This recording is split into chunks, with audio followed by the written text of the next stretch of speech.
Holy cow, he was great. They hammered Valpo. They took it right to him. And they beat Valpo, and we also ran into Deshon Taylor, who's a childhood friend of Dikymbe Martin, now the leading scorer for the Fresno State Bulldogs. They got some big games coming up against Nevada, San Diego State. Fresno State could be a tournament team. They're that good this year with Deshon Taylor leading the way. Yeah, he is a scoring machine, and averaging almost 19 points a game. Yeah, he's a fantastic player and a local JW North product. Man, third in Chicago, just pumping out the basketball stars. Yeah, could you imagine if they all played on the same team? How good that would be. A pretty good team right there. They had such a fantastic run when Mike Barty, at least this is my time, when Mike Barty came back the second time, right, at JW North. After retirement, After retirement, man, and he had some great teams at North. So we're going to efforting Dikymbe Martin and Deshon Taylor a little bit later in the show. We've also got Cal Baptist head men's coach Rick Croy. CBU off to another great start, but really, Jeff, do we expect anything less at CBU? I'm telling you, man, I want to still play for that guy. If I had eligibility, I would run through a wall to play for Rick Croy, the greatest guy and coach we know in this area. Just a good dude. Do you think there's a picture of a younger Jeff Gorm in a CBU uniform somewhere on that campus? No, I think they burned them all. Yeah, maybe. I mean, there's probably something. I think I have a few somewhere in my annals of my garage, hiding somewhere with my good hair. When you had hair. We're talking about good hair. Oh, it was beautiful. You said hair, period. It was beautiful. We've also got Jim Alexander from the Press Enterprise. He's going to pop in and tell us what he's been working on over there at the PE. And we have interviews with Joshka Gustav, the Germans, Jasper Friis, and Aquinas head football coach Jordan Brusig. We're going to play that actually in our second segment. As Aquinas had their big signing ceremony today, it's been the early signing period for high school football players to sign with college football teams. And Jasper Friis, he's going to California Golden Bears, and Joshka Gustav will play for the Colorado Buffaloes. So the first two of what we predict will be many Aquinas football players signing college scholarships. But this was the early signing period. Most of the other guys will sign in February. Well, and the Brandon Rankins. Saint Brandon Oh, Rankins. That's right. How dare you? Saint Brandon Rankins. Sainthood. He's not even going to sign. He doesn't even have to use his hands. He's going to ascend into heaven. He's going to ascend to whatever team he decides to go to. He's just going to ascend to the campus and then descend back on. Of course, he's a fantastic football player, but he's such a good kid. A lot of the coaches have their younger sons like hanging around the program, and they all love Brandon Rankins. Like he's obviously still a kid, but he's like a big kid. He loves to just smile and have fun and joke around. When I walked into the signing ceremony, he's a big fan of the IEMG television shows where you have all the high school football highlights, and he's like, "Hey, Pep Fernandez." He's like, "Can you say that opening line you do for Sports Weekly?" I was like, "Which one?" I'm like, "Coming up on Sports Weekly." He's like, "Yeah, that's it." He's like, "Say it again." It's like, you want it for your ringtone on your cell phone? We can do that. He's like the Pied Piper. He's got all these children around him. Great guy. Probably really excited for his teammates signing scholarships today. He was. So Joshka and Jasper will be the first two via Germany. Actually met Joshka's dad. I'll save that for a little bit later in the show. He's a very nice gentleman, all the way from Germany, of course. Right? Did he have schnitzel? Schnitzel? No, he didn't, but I did see a local restaurant has new chicken schnitzel sandwiches, and I thought of you. Yeah! I'm like, look at that. Jeff, like a prophet, predicting schnitzel. Schnitzel is going to take over the IE. You think so? You're making that prediction right now? Yep, for sure. So we're going to have those interviews with Joshka and Jasper in a little bit as well. So we've got a big show. It's all brought to you by our good friends at Spoiled. Quick quality oil change. You'll be spoiled by great customer service and low prices. They'll get you in and out in a hurry. I got in there I don't know, it only took 5 or 10 minutes, and they're like, "Oh, sorry, we appreciate you having some patience." Like, patience? Are you kidding me? I was like, I barely sat down. I could barely squeeze out a tweet. A tweet, Jeff. What did you say? You could barely squeeze out a tweet? That didn't sound right. Barely squeeze. I sat down and I barely squeezed out a tweet. Wow. Thanks for sharing that with us. After I said that, I'm like, Jeff's going to get it on that one. You sat down and barely. I could barely squeeze out a tweet. I guess my car was done. It's spoiled. You're a little guy. I guess it would be a tweet. You're killing me. Oh, we love you, Spoiled. Like I said. Just give me a little extra time to squeeze out those tweets. Yeah. Like I said, I had barely sat down. I was going to squeeze out a tweet thanking Spoiled for keeping my car going strong, and they already have the car done with the new wiper blades and everything. So. Yeah. Ken Sporting Goods, more than 40 years in the Inland Empire. Next time I go out there, I'm going to squeeze out a tweet as well. Showing people all the great sporting goods. All wall-to-wall sporting goods and Letterman's jackets and embroidery. I went back into the embroidery shop. It's very nice. Squeezed out a tweet. Yeah. Boost Performance Training in Corona. Have you been there? I have. Did you squeeze out a tweet? Many. Even standing outside on the sidewalk because they had Whoa, a great that's exterior. illegal. You're not allowed to squeeze out tweets on the sidewalk. No, it looks good from the window, so I had to go outside and get some tweet action for Boost. Coach Ray Bass and his team. Baseball, football, lacrosse, golf, they'll train you up and they'll do it right. The right way. Follow them on Instagram and Twitter as well. You know I do already, right? And They have medicine for squeezing out too many tweets, though. There's no such thing, there man. Is. I'm strong on the Twitter game. I guess so. And Catalano Motors in Corona off to Mescal Canyon Road. You could buy, you could trade, you can finance all kinds of different vehicles on the lot with Derek Catalano and his team. They'll make it a very easy experience. And Jeff, I already know what you're going to ask. And yes, I tweeted all over that place because I went out there. I got shots of the cars. We had to film their commercial. I was tweeting up a storm, man. Oh, I'm really concerned about you, Pep. Oh, this show is spiraling quickly out of control. Wow. And we've barely started. What's going on? I don't know. Last night we were at the basketball game. My son looked like the Unabomber. My 4-year-old was wearing a hood and sunglasses. I wish you can't repeat what you said. I could change it a little bit. Yeah, I said, there's only two people, How can I word this? Now, maybe think about it in the break. I don't want you to just throw it out there because it's very funny, though. But yeah, it was nice to see your wife and your kids at the game last night. Baby Zika's hair was giant. He had big hair. So you didn't have curly hair, right? No, I don't know who the dad is. I really don't. But seriously, there's only two kinds of people that wear sunglasses indoors: blind people and jerks. And he's not blind. Poor son over there. Yeah, my son. Luke doesn't even know what's going on. He's going to look back at this show. Oh, yeah, Johnny looked like he was wearing sunglasses and a Unabomber, had a hood on inside the gym.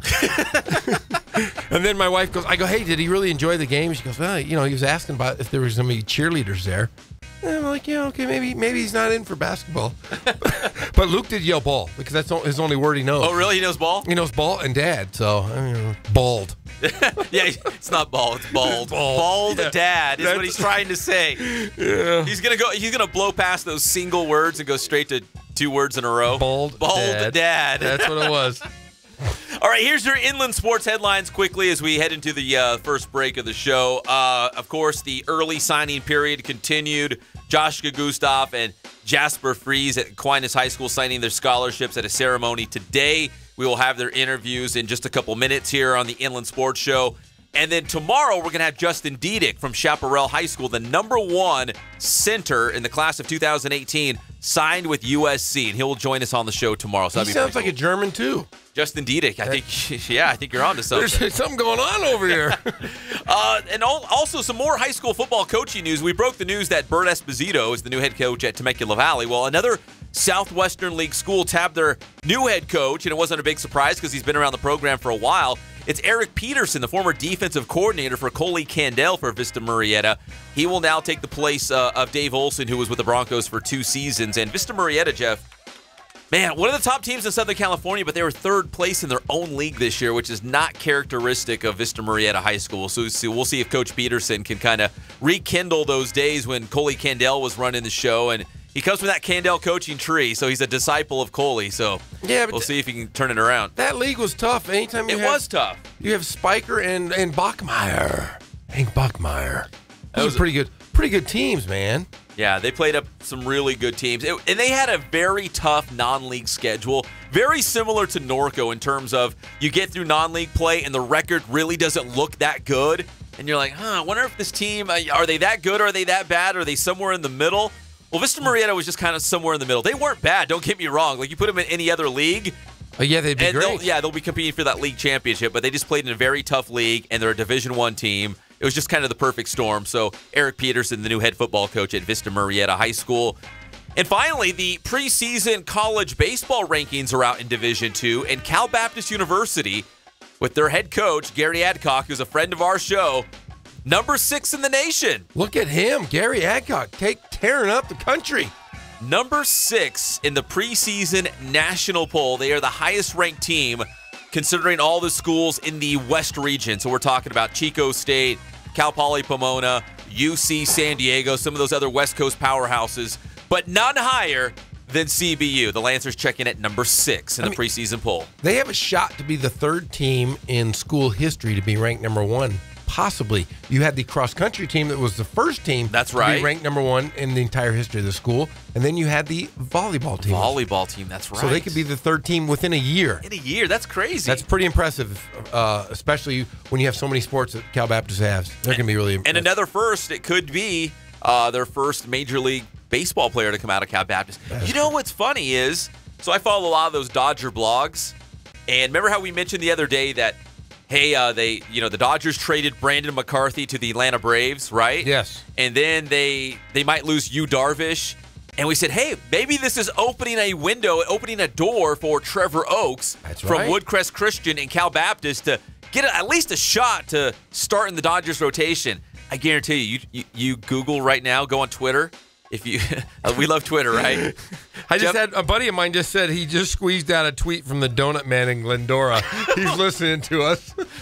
Who is that? My buddy Tom Chapman. Oh, good. He's retired, and he's driving around Glendora and is listening to us. What's up, Tom? And he just said, hey, I just squeezed out a tweet. Well, Tom, if you're on Twitter, go search Trevor Oaks. And I bet you'll see something that comes, several stories popping up saying that Trevor Oaks might have a shot to get into the Dodgers rotation that came up in the last day or so, which I think we got a little bit of credit, right? They hear it on the show, kind of gets the wheels turning, and all these bloggers in their basement somewhere are like, Trevor Oaks, let me see. Yeah, I can see that. And you know the guy, he plays a mean piano. Did you know that? Trevor Oaks? Yes. I did hear that. Yeah, he's a fantastic on the piano. He's a pianist.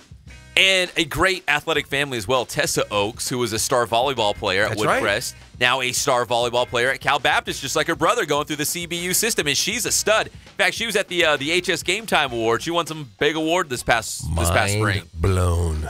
Boom. All right, when we come back, you ready to hear from Joshka and Jasper? I love the Germans. I love doing that. We're going to take a quick commercial break. When we come back, we'll talk Aquinas football, and we will hear from head coach Jordan Brusig and 2 of his star players who signed their college scholarships today, Jasper Friis and Joshka Gustav. We will be right back. It's the one and only Inland Sports Show on Fox Sports IE 1350 AM. Afternoon Delight. I don't know, Ron. That sounds kind of crazy. Sounds like you have mental problems, man. Yeah, you got mental problems, man. Yeah, it really does. Man. Afternoon Delight. The Inland Empire's home for all things IE just got even better. Introducing the award-winning Inland Sports Show with Pep Fernandez and Jeff Gorham. Weekdays 3 to 6 p.m. Your local sports leader in the Inland Empire. Fox Sports IE 1350. The Herd with Colin Cowherd. The NFL is talking about forcing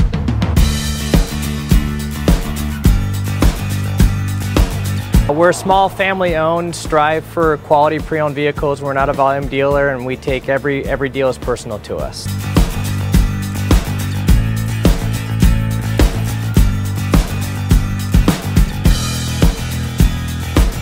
We're a low-stress environment. We're not a pressure sales house. If you want to shop us, you're more than welcome to shop us. We have, like I said, great rates, competitive financing, a lot of one-owner, clean Carfax, clean title vehicles. As you see, we have Carfax everywhere. That's most important to us, to educate our customers before they make a purchase.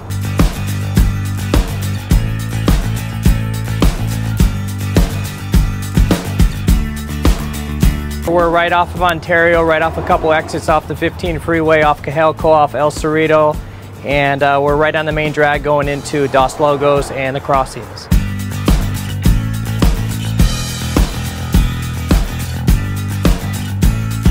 We have great financing, we have great lenders that we're using. We do buy, sell, trade, cash for your car, whatever we need to do to help accommodate the customer, that's what we're here for.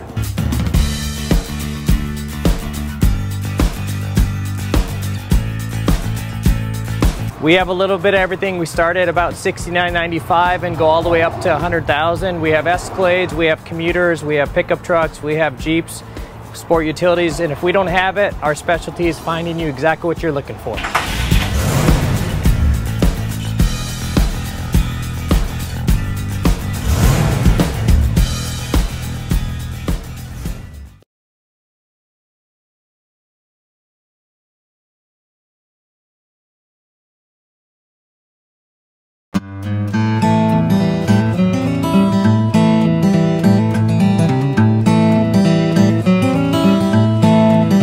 Focus on the customer here.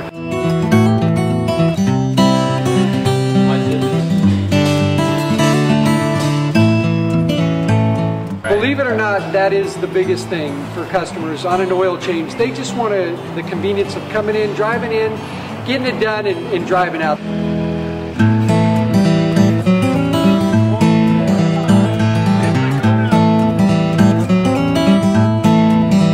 Just greet them, get them going, and they're done in about 10 minutes or so.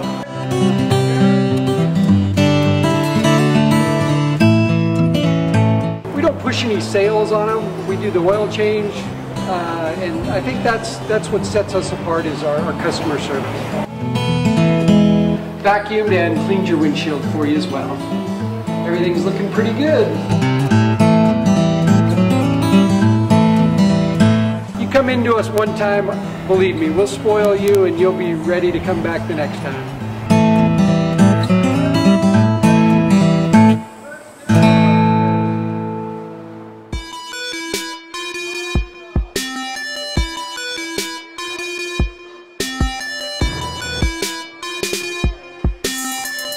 I played once upon a time at Centennial High School. I was actually on the first ever CIF championship team back in 2000, and then my senior year we won it again.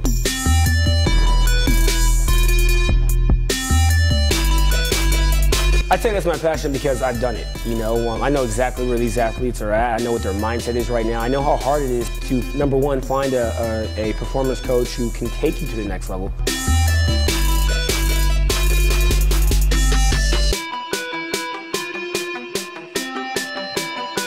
What sets us apart has to be, you know, how we work with our athletes and what we know.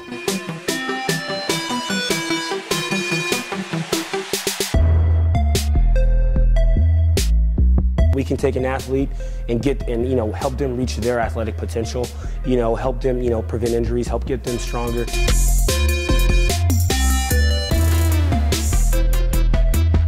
I know every single athlete who steps into this gym. I know exactly where they're at, and I'm going to progress them every week. If you're not getting results, then, you know, really what's it about? We're going to deliver something that's measurable, you know, in terms of speed, power, you know, strength, agility.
From the U.S. Department of Health and Human Services, Adopt U.S. Kids, and the Ad Council. When I close my eyes, I see this thing. It's like this big sign. And the name is in like bright blue neon lights with like purple outline. And this name is just so bright and so sharp that the sign, it just blows up because the name is just so powerful. We're back to the Inland Sports Show. Here are your hosts, Pep Fernandez and Jeff Corum. Welcome back to the Inland Sports Show, Fox Sports IE 1350 AM. I love this show. We have so much fun. Jeff over here is dancing in the commercial break. He's trying to lose some weight, to be honest. Yeah, this is really making me lose weight. I'm telling you, I cannot look at myself online anymore. It's horrible. I'm going to lose weight. Beginning of the year, I'm going to start this fast. I'm going to drink nothing but just water. You and Bert Esposito, man. You guys should go eat your couscous and go to CrossFit and do whatever you guys do. I am, seriously. I'm going on a diet. Remember that one I went on last year? My wife wasn't letting me eat. I'd say, Jeff, what'd you have for breakfast? You're like a thimble full of sunflower seeds, unsalted. That's what I was eating. That's breakfast? Yeah, it was horrible. And then I was eating plain yogurt. Have you ever had plain yogurt? There's no just flavor. The white with no fruit or anything. I think I have, but and then she was giving me kiwi, and I didn't know I was violently allergic to kiwi. Oh, you were? So I was mixing it in with the yogurt, and I was like, man, I felt like, every time I ate it, I thought I was having a heart attack.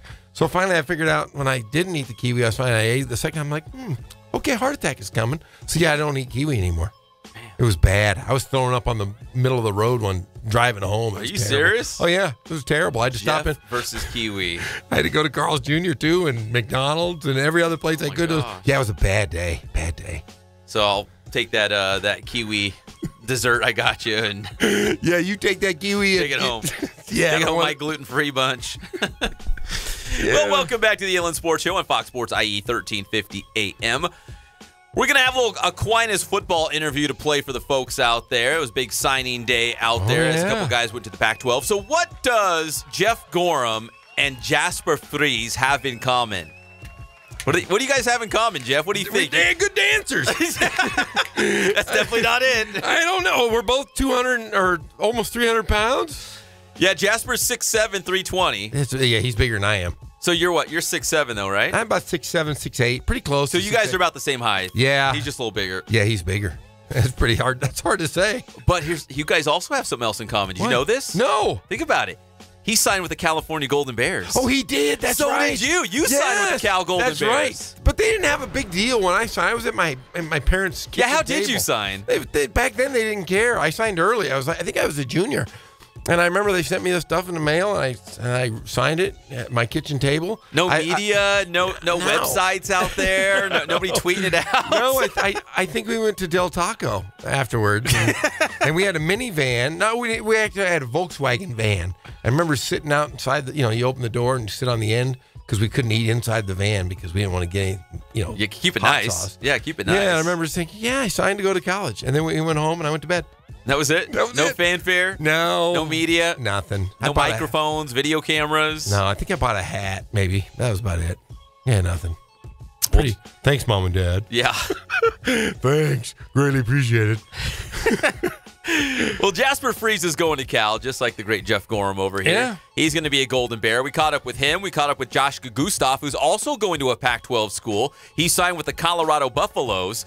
We're going to hear from both of them, but we're going to start off with the head coach of Aquinas, Jordan Brusig, just talking about kind of like one of those proud dad moments, right? You got so many great players on this team. He loves them as sons, and to see them be able to get a free education and play college football is pretty special, especially for two guys who really have not been playing football that long. On the backside of the interview, we'll talk about that because these guys are from Germany, and they didn't grow up playing American football. They got introduced to it a little bit later in life as kids, but you can see their natural talents at the Pigskin, right, Jeff? Yes. Are they did they play rugby or soccer? Soccer, man. It's all about soccer over there. Nice. So here's Jordan Brusig, followed by Joshka Gustav and Jasper Friis on the Inland Sports Show on Fox Sports IE 1350 AM. Here's Coach. So proud of these guys. It's such a big day for the school. Really proud of both of these guys and how hard they've worked to get to this point. They have, done everything we've asked of them. They've sacrificed a lot to be here. They made their families very proud, and they made us very proud. So I know they're going to do great things when they get there, in the classroom and on the field. Now, this year's Aquinas team was a really special team. First off, with Joshka, what did he bring to the team, obviously on both sides of the football? How would you describe his importance to the team this year? I mean, has a tremendous impact on everything that we do. I mean, it was hard not having him in that last game of the year. You know, he kind of makes a lot of things go for us as far as what he's able to do, and so he's going to be truly missed. I mean, he's a tremendous athlete and just a great leader.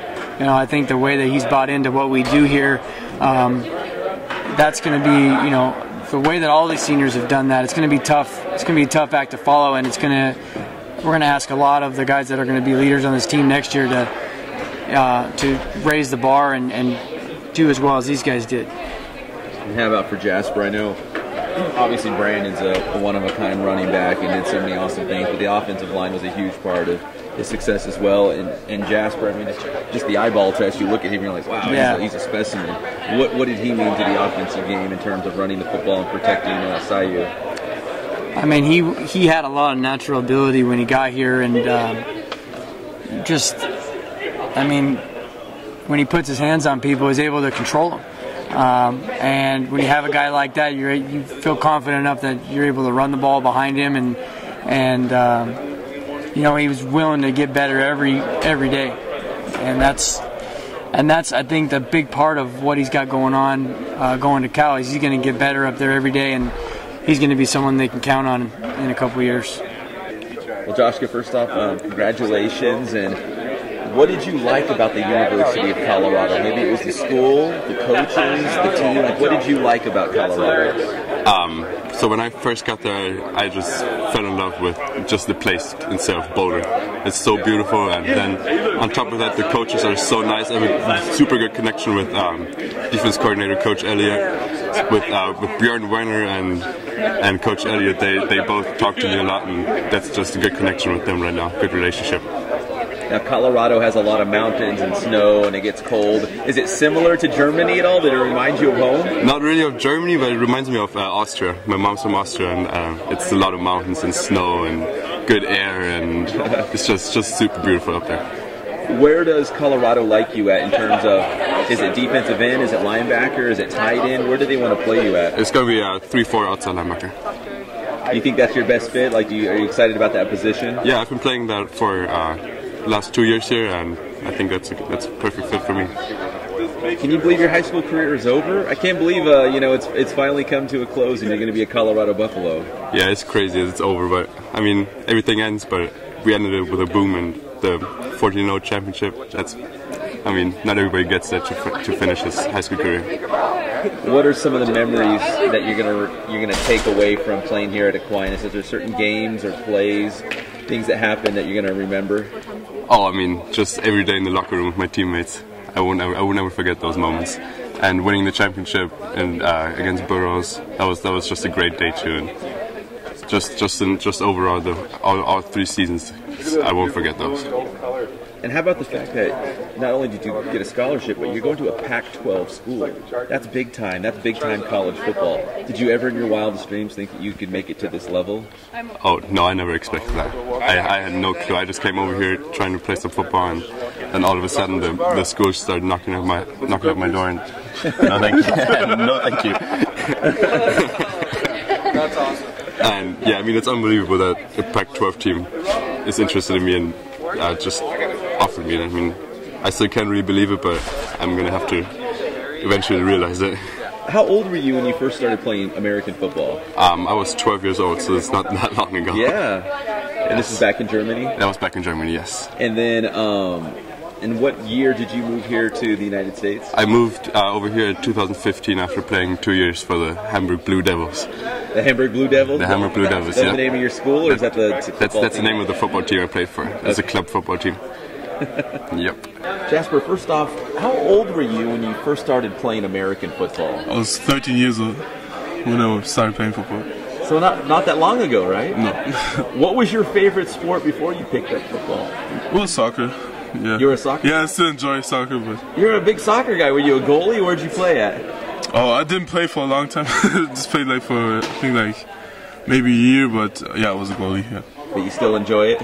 I was still watching it, but I wasn't very good. You were very good? Yeah. I wasn't as physically gifted as I am in football.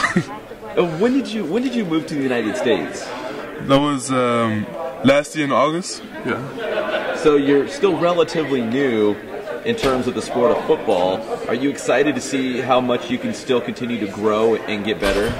Yes, it's really exciting what's to think of what I still can achieve, and I know there's I still have a long way in front of me, so it's really cool to know that it's not over yet. What did the California Golden Bears coaches tell you about your role going into the team, and what did they like about you? What did they say to you that really kind of sold you that, hey, I want to go to California? It was just their new coaching stuff was. I felt like when I wasn't talking to them and everything, they were really refreshing. Like they had a goal and everything, and I wanted to be part of that. They're building something special. When you took your trip, what was it? Was it the campus, the coaches, the program? What did you really enjoy when you took your trip up there? It's just the school itself. It's just a really good academic school, and they have some really good people up there. And I think the very area is beautiful too. It was the first other California I saw, and the coaches are really good too. But I think. You shouldn't decide on what school you go to coaches because everything can happen. But I think it's they have a good team too. Yeah. Do you know what you want to study? What you want to major in college? I want to major in applied mathematics, but I don't have to declare it to my junior year, so everything can happen. And what's the ultimate goal? Do you want to maybe play in the NFL one day, play professional football, or is that way down the road for you still? I mean, when you look at the numbers, there's a slim chance that somebody can make it to NFL. But I mean, I wouldn't mind. But it's in the back of my head. I'm focusing on other things now. Yeah. So proud of these guys. I mean, it's such a big day for the school. Really proud of both of these guys and how hard they work. And Aquinas. And Jordan Brusick. And Jordan Brusick. Brusick was the first guy, if you couldn't tell. Holy cow, those guys are ginormous. I'm telling you, the last guy looks... Man, they look like the bad guy. Yeah, the big walking bad guys in Lord of the Rings, man. They're giants. Why do you think Aquinas was so good this year? Man, do they eat rocks? They're just giants. Yeah, Huge. They're both big, strong kids, and we're super excited to see Joshka and Jasper in the Pac-12, playing on Saturdays for a long time. Two great kids and great players. And likely the first of several Aquinas players that will sign college scholarships for football. I'm sure another slew of Falcons will be signing come February when most people sign. This was the early signing period. Do you know the story? How did Aquinas get these guys? They had a pipeline. So Joshka's brother actually came to Aquinas a couple of years ago, had a good experience, and then it just kind of opened up some floodgates. They go through a program. Was he a big guy too? Was he a football player? Bigger? Nicholas Gustav. What is Nicholas Gustav? Did he end up playing anywhere? Yeah, he is. In fact, I talked to him today. Oh, he told me. He's playing somewhere in Iowa. I forget the name of it. He's playing college football somewhere in Iowa. Holy cow. Yeah, and I met Joshka's dad, too. And he's big? No, he's not.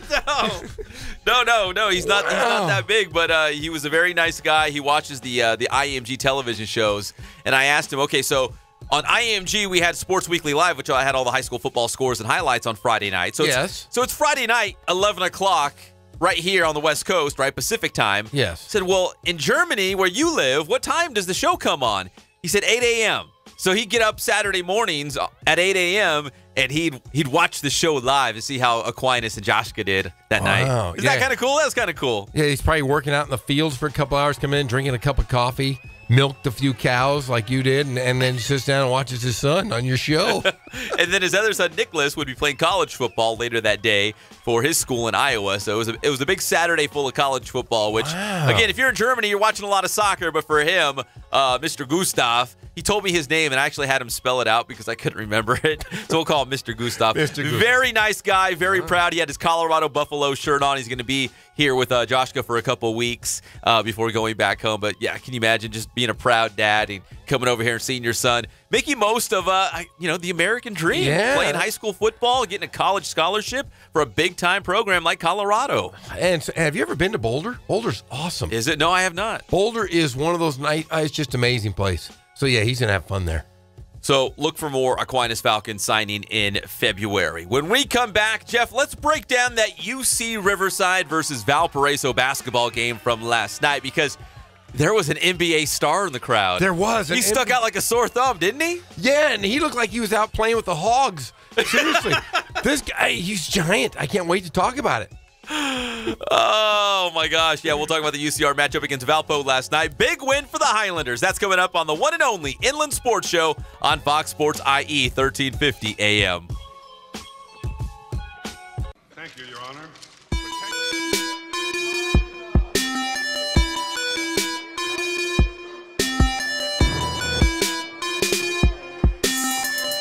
I played once upon a time at Centennial High School. I was actually on the first ever CIF championship team back in 2000, and then my senior year we won it again.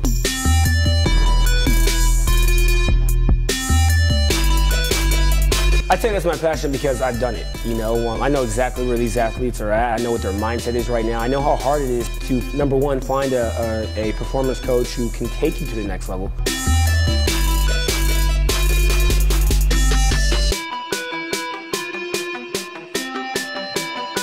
What sets us apart has to be, you know, how we work with our athletes and what we know.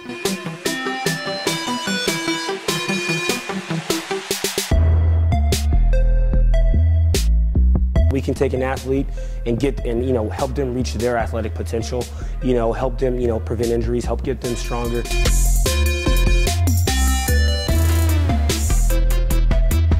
I know every single athlete who steps into this gym. I know exactly where they're at, and I'm going to progress them every week. If you're not getting results, then, you know, really what's it about? We're going to deliver something that's measurable, you know, in terms of speed, power, you know, strength, agility.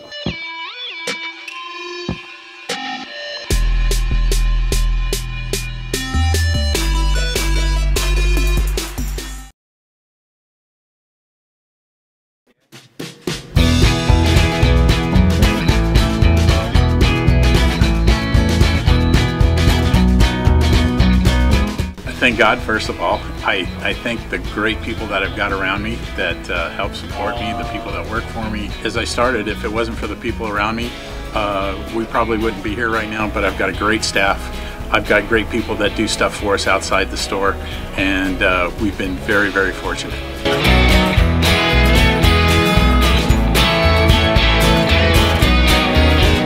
Our service is impeccable, and we just keep trying to get better every year. We can do online stuff for your teams, as well as, like I said, the screen printing, the embroidery. We also have 3 women that do extra sewing for us, like tackle tool on uniforms, or the bling or rhinestones for different shirts for the ladies. That's why we have certain racks just for certain schools, and the fun about that is that it turns into other schools that may come in here that aren't as close, that we can do stuff for them as well. We've had very, very good customers throughout the years, and it's just been a blast.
I live it. Give, advocate, volunteer, Live United. Go to liveunited.org. Brought to you by United Way and the Ad Council.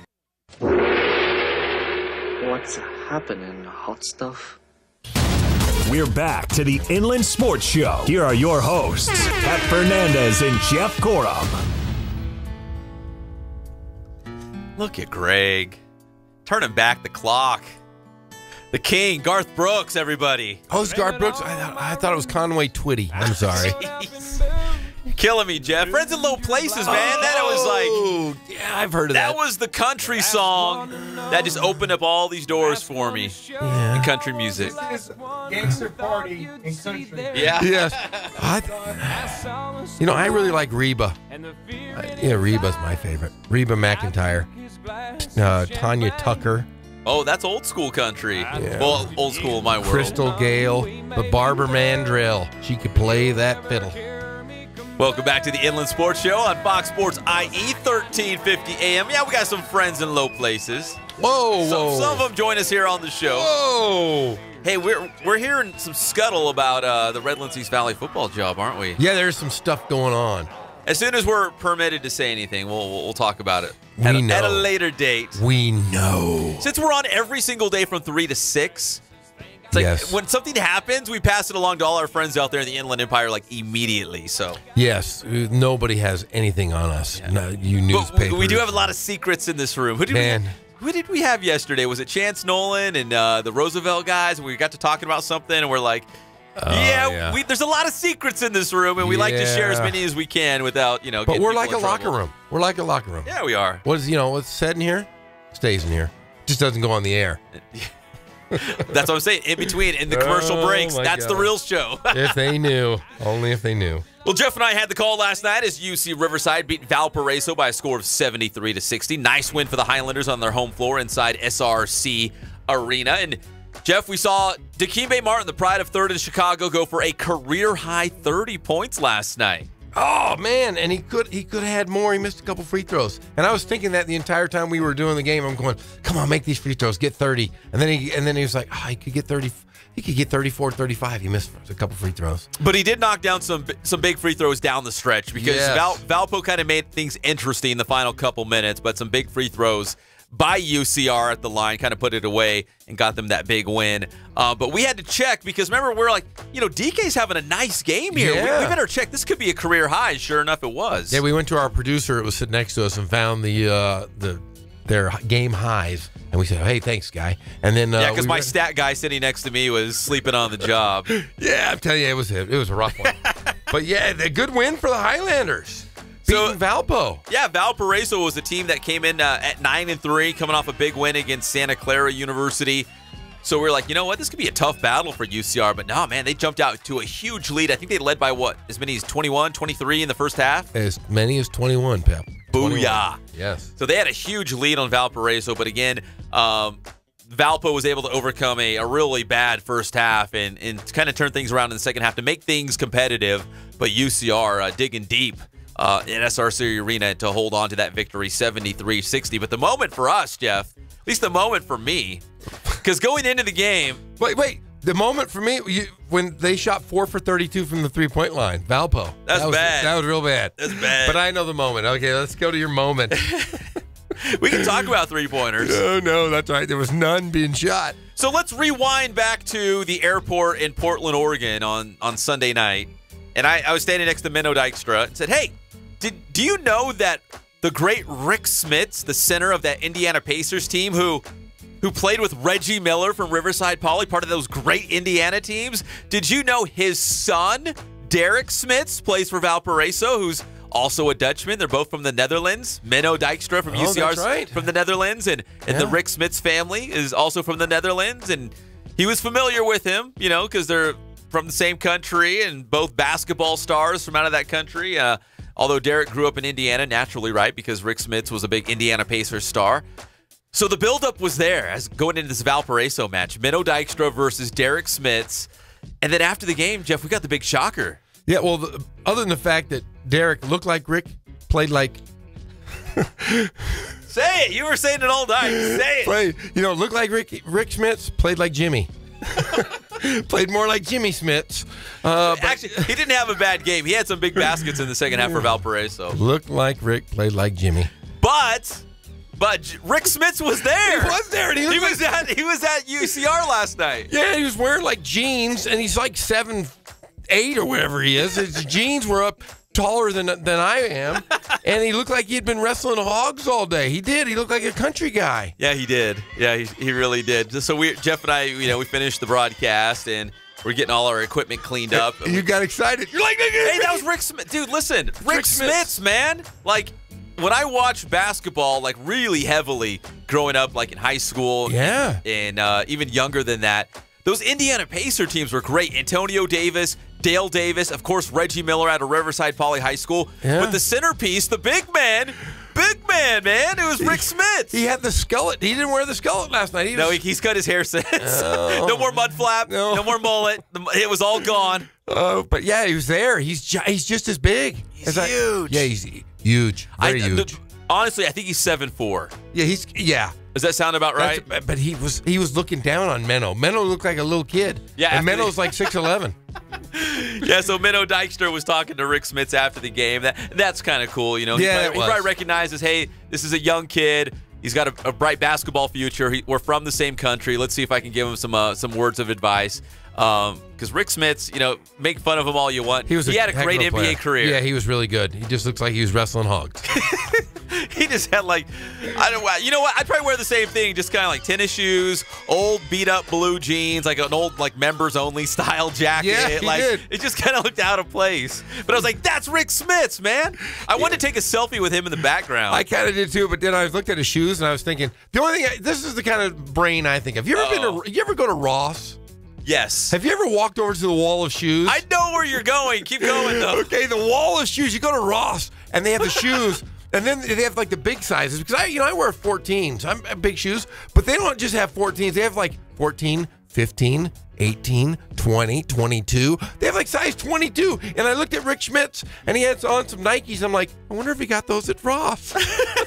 There's no other place you can just go in and have shoes that big. They were like other than Ross. They looked like they were size 22, and that's all I could think about was, I wonder if he shops at Ross. Hey, correct me if I'm wrong, though, because I know exactly what you're talking about at Ross, and they've got those large sizes, but they're always the wacky ones. It's never the shoes that you want, right? No, it's always like, hey, that's a beautiful neon green and purple. I love the one that nobody. It's like, who wants a size 16 neon green high top? Oh yeah, and then they have like dress shoes, the same thing. I'm like, wow, who wears the size 22 dress shoe? Rick Smits. Ricky Smits. Oh, we're going off topic here. You know what I used to do when I was a kid? Remember? They used to have that Miller's Outpost. Remember Miller's Outpost? Oh, that was where all the cool kids went. Yeah, I remember Miller's Outpost. My brother and I, ding dongs, we would live by a mall. We'd ride our bikes to Riverside Plaza, and we'd go to Miller's Outpost, and we'd go to the jeans section, and they had size like 55, 60s, and we would stand in each leg, and we would hop over to the lady, and we'd go, hey, do these jeans fit us? No, you didn't. Yeah, we'd be in one leg each, and they were like, what are you guys doing? We were little kids. Get out of here. Damn Gorham boys. Yeah, we did. We used to stand in the Gorham boys. We used to stand in the jeans one leg each. Now I wear that size. Now those are your pants. Those are my pants. Yeah. All right. When we come back here, we're going to talk more about that UCR versus Valparaiso matchup, and then they've got another one on Friday coming up against UC Merced at the SRC Arena. But we're going to have Dikymbe Martin, a career-high 30 points last night in that win against Valparaiso. So the best game of his life. And we'll see if he can do it again against UC Merced coming up on Friday again. You better go out and get 40. Forget 30. We're going to have another guy that can fill it up, too. Deshon Taylor, who's another JW North guy, the leading scorer for Fresno State University. So we've got a lot more to get to as we start our second hour. It's the one and only Inland Sports Show on Fox Sports IE 1350 AM.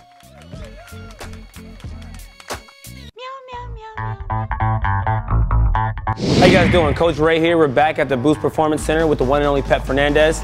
Today we're going to go over our A-Skip series. We've got a couple of great videos for you guys. Come check us out. All right, so we're back with our Boost Performance School student athletes, building on our A-Skip series here. So the next drill is going to be a complete absolute speed A-Skip. So we've gone over the acceleration A-Skip, we've gone over a butt kick skip.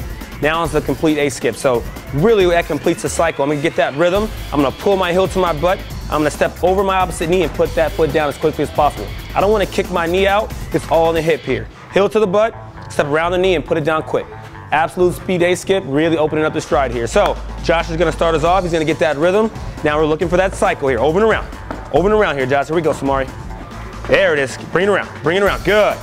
Heel to the butt, good, there it is, good. We're gonna go heel to the butt first, there it is, good. Put it back down. All on the hip, good. So we don't wanna extend our knee too much, we wanna get that heel tight. Good, nice DT. Bring it over and around. Good. All right, so that completes our skip series. We're really big on technique. Teaching athletes how to run is everything, and we do it right here at Boost. Whether it's acceleration, top end speed, we know speed here.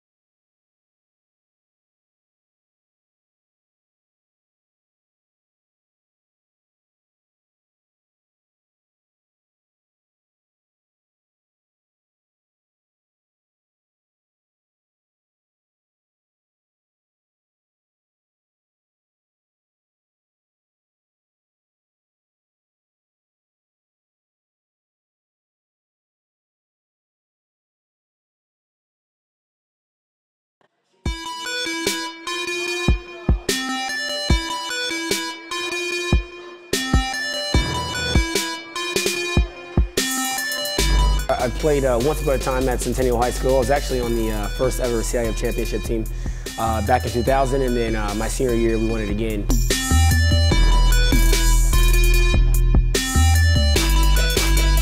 I think that's my passion because I've done it. You know, I know exactly where these athletes are at. I know what their mindset is right now. I know how hard it is to, number one, find a performance coach who can take you to the next level.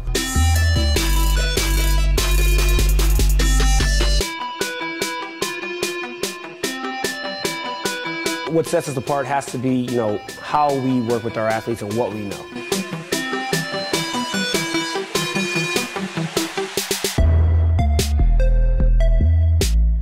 We can take an athlete and you know, help them reach their athletic potential, you know, help them, you know, prevent injuries, help get them stronger.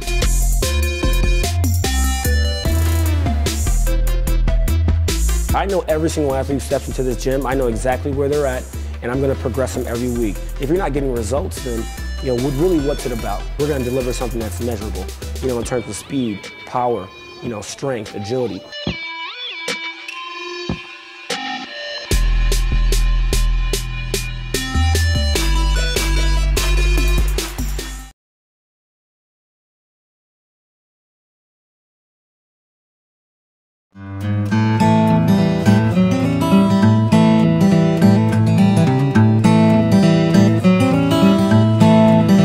Focus on the customer here.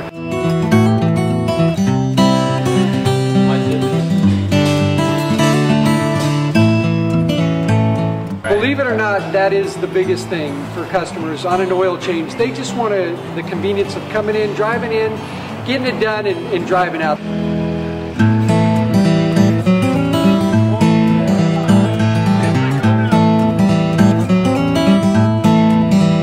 Just greet them, get them going, and they're done in about 10 minutes or so.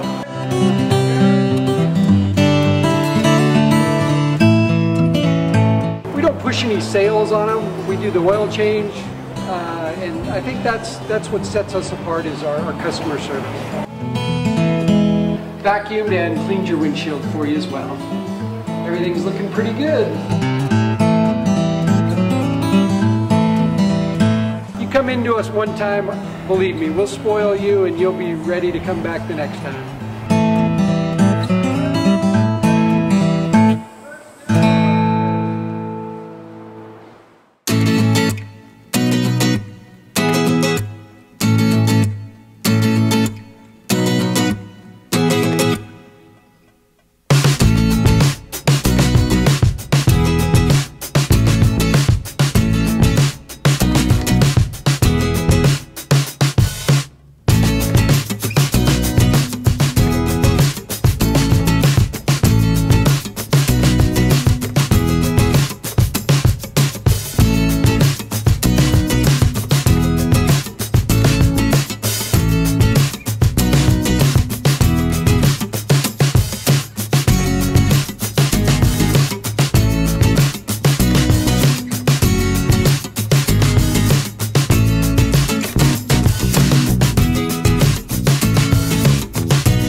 6 p.m.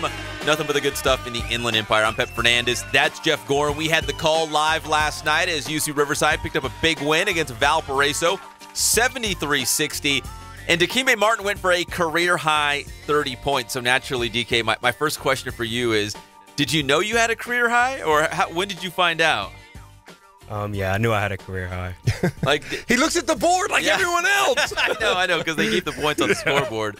But your previous career high, what was it, 26? Does that sound right? So, okay, and you had those big free throws down the stretch, which Jeff and I were just talking about. Those were critical because Valpo came back on you guys a little bit. Dude, he missed 2 free throws, though. He could have had 32. You called him out on the free throws he missed? You could have had 32. I'm a scorer, man. He left some out there. I was hoping he was going to get 40. 40's the new 30. Well, you got UC Merced on Friday night. Who knows? That could be 40. 40! Could be a 40 for DK. Yeah, darn right. Well, it was a big win for Dikymbe Martin and the UC Riverside basketball team. We also have another guy out of 3rd in Chicago, JW North, Deshon Taylor. Man, we used to talk about this guy all the time, and now he's the leading scorer at Fresno State University. Deshon, it's good to see you, man. I was like, hey, who's that Fresno State Bulldog in the gym? It is Deshon Taylor. How are you doing, man? I'm doing good. Just glad to be back home. So you got a couple of years on DK. You're not much older, but do you remember playing with this guy, and what did you think of a young Dikymbe Martin? Well, coming into high school, I knew he was going to be a good player, so I knew him coming was going to be a good piece for us and trying to win the CIF, stuff like that. So. Now you're a scorer. DK is a point guard that can score as well. You know, he can pile it up. Obviously, he had 30 last night in that victory against Valparaiso. So, DK, when you see yourself, do you see yourself as a point guard? Are you a 2 guard? I mean, how do you kind of see yourself or whatever the team needs? I mean, I see myself as a point guard, but, I mean, we've been struggling offensively to find a rhythm, so Coach was just switching it up and have Chance play the 1 at times, have me play the 1 at times, and just get a break off the ball.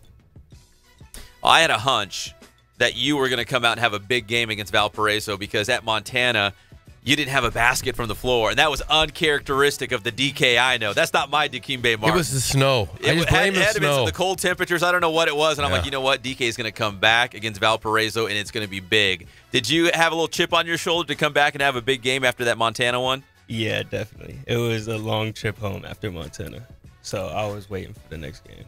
We got stuck in the airport in Missoula for, I don't know, it was 3 hours, but it seemed like for forever. Then we were stuck on the plane at LAX, just sitting there. So that's a long time to stew about when you have a bad game, right? I mean, are you like your worst critic? Do you think about that a lot? Yeah, you're definitely going through moments in the game and just thinking about what went wrong. And Deshon, man, nearly 19 points per game right now for Fresno State. And you guys are looking like a tournament team. Like, what's kind of the goals for the Fresno State Bulldogs right now in terms of winning conference and maybe punching your ticket to the big dance? Because you've got some good teams in your conference. Nevada, San Diego State, Boise State. That's a good basketball conference. Mm-hmm. Well, last year came in 4th place, but we beat all the good teams. So last year we beat Nevada twice. We beat Boise twice. And then we tied with San Diego State, Colorado State. But, like, we knew we had the pieces to win. We just couldn't turn it on when we played the teams that weren't so good. So that kind of hurt us going into the tournament, and it hurt us playing Nevada a 3rd time. They beat us.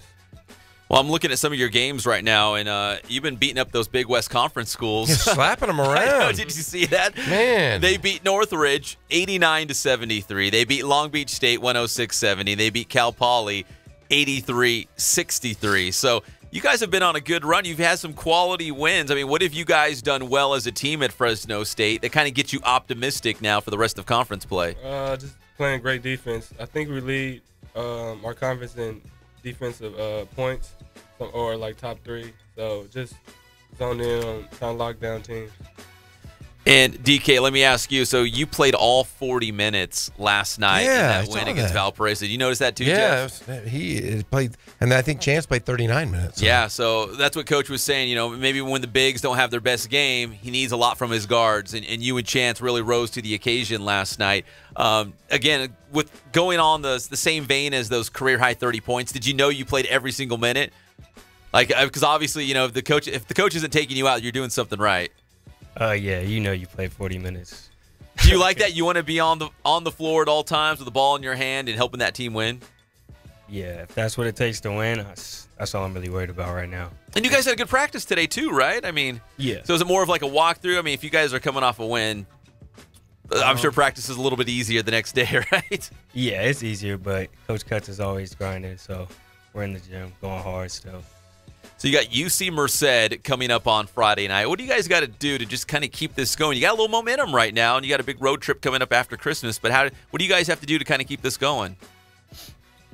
I would say just keep playing how we played yesterday and having good starts. I mean, you've seen games where we come out and dug a hole for ourselves, and it's hard to come back from that.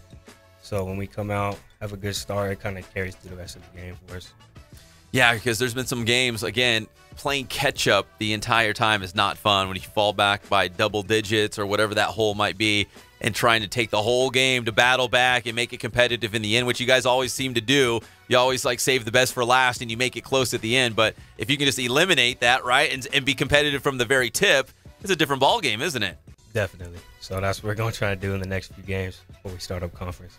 Even at Montana, you guys came out of the half, and I think it was Minnow Dykstra had the big three. Yeah. And I was like, okay, UCR, man, they're going to have some momentum here in the second half. And I think Montana scored the next 17 in a row. And I was like, oh, man, what happened here? Yeah, DK's like, what he said, yeah. Exactly. But last night, they established the post game early, real quick to collapse that zone that they were playing. And guys just hit shots. Chance Murray got a nice rhythm. And it's nice when you have your two scorers that are kind of in cahoots and playing well together, because then it opens up the game for these guys, and they really did. It was a game where they were playing possession per possession. Valpo shot 4 for 26 or 4 for 30 from the 3-point line. Well, they needed Deshon Taylor out there is what they needed. Yeah, but UCR played smart basketball last night. They didn't turn the ball over in opportune moments where it could have cost them, and they played well. So pretty good game. Well, Deshon over here, he was at, was it Missouri, Kansas City? Is that right? Yeah, UMKC. Yeah.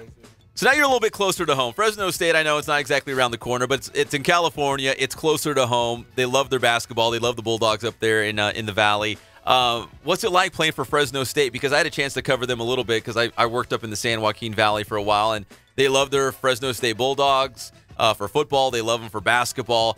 The Save Mart Center is a great place. I mean, what's it like been playing for Fresno State and being the guy? You're at nearly 19 points per game. Yeah, well, it was a great opportunity for them to look at me after I said I wanted to transfer school. So, I mean, going to that community, they really love their sports, football and basketball. And it's a lot of teams. It's a lot of good teams in the conference as well. So, it was just trying to get my name out there. The next Paul George. Right, I know. Maybe not as tall, but the next Paul George coming out of Fresno State, right? Nah, somebody compared me to. Somebody called me Rayford Alston. Rayford Alston. Rayford Alston went to Fresno State as well, so yeah. That's a good comparison, right? Yeah, I get that. I got that a couple times. Now, last time I saw you, you were raining threes. Is that still your game? Oh yeah, shooting threes, playing defense, and trying to do anything to get the win. Both of these guys were in our All-Star game. Yeah, they both played. Dikymbe, though, his car got crashed. Somebody crashed into his car in our All-Star game. Remember that, Dikymbe? You remember that? Yeah, that was horrible. Right. Man, I felt so bad for him. He's out after plays a great game and goes out in his car. Somebody ran into his car and left him. Oh, that's the worst. Yeah. Now, do you guys call each other or text each other after the game? Say, "Hey, I got 30. How many you got?" Kind of thing. We got a group chat. Yeah, we got a group chat. Yeah. Hey, I saw. There were so many guys at the game last night just to watch DK. Now, did you know they were all out there watching you? Were they talking to you at all? Could you hear them? Yeah, you could hear them, but they told me they was gonna come, so they all came. Well, we always hear your dad, but man, we saw a big group there last night, and then after the game, we're like, hey, look at all these guys all came out to watch DK. Yeah, we talked to Dikymbe's dad, and he said he thought DK had 30 because Deshon Taylor was in the crowd. That's right. Because Deshon over here, he's a scorer, man. He's got a nose for the net. He can score. And so DK was out there saying, hey, I can score too a little bit. I might be a point guard by trade, but I can score as well. Now what's your high game this year, Deshon? This year, 31. Oh, he's got him by 1. Oh, did that come up in conversation between the two of you guys? Be on. Oh, well, not recently. Right now it did. Now it did. Right on, live on the radio. Yeah. Yeah. Don't kid us. Scorers always know how many points they have, and if you have a buddy that's a scorer, you got to say, hey, I got 30. How many you got? 31. 30. It's pretty good. But UC Merced's coming to town on Friday night. That could be a big night for DK. Like I said, 40 is the new 30. 40 is the new 30. Yes. We got Dikymbe Martin from UC Riverside and Deshon Taylor from Fresno State here on the Inland Sports Show on Fox Sports IE 1350 AM. I guess you guys wouldn't cross paths unless somehow the NCAA tournament or a postseason tournament in general, you guys saw each other? Because you didn't have each other in conference play. You didn't see each other in a tournament. You know, so I don't know if you guys would ever play each other at this point. Yeah, you guys, man, get that UCR Fresno State game. Fresno State plays every other Big West school, but they just went around. It might happen next year, because this year we played 3 Big West schools, and next year we might play a couple more. So. We'd like to see that happen. That'd be cool. Do you guys play pickup ball at all, like in the off season? Yeah. Yeah, they're like, yeah. You guys ever go at it though? You guys ever? Yeah. Who gets the better of each other? We're gonna have a fight right here.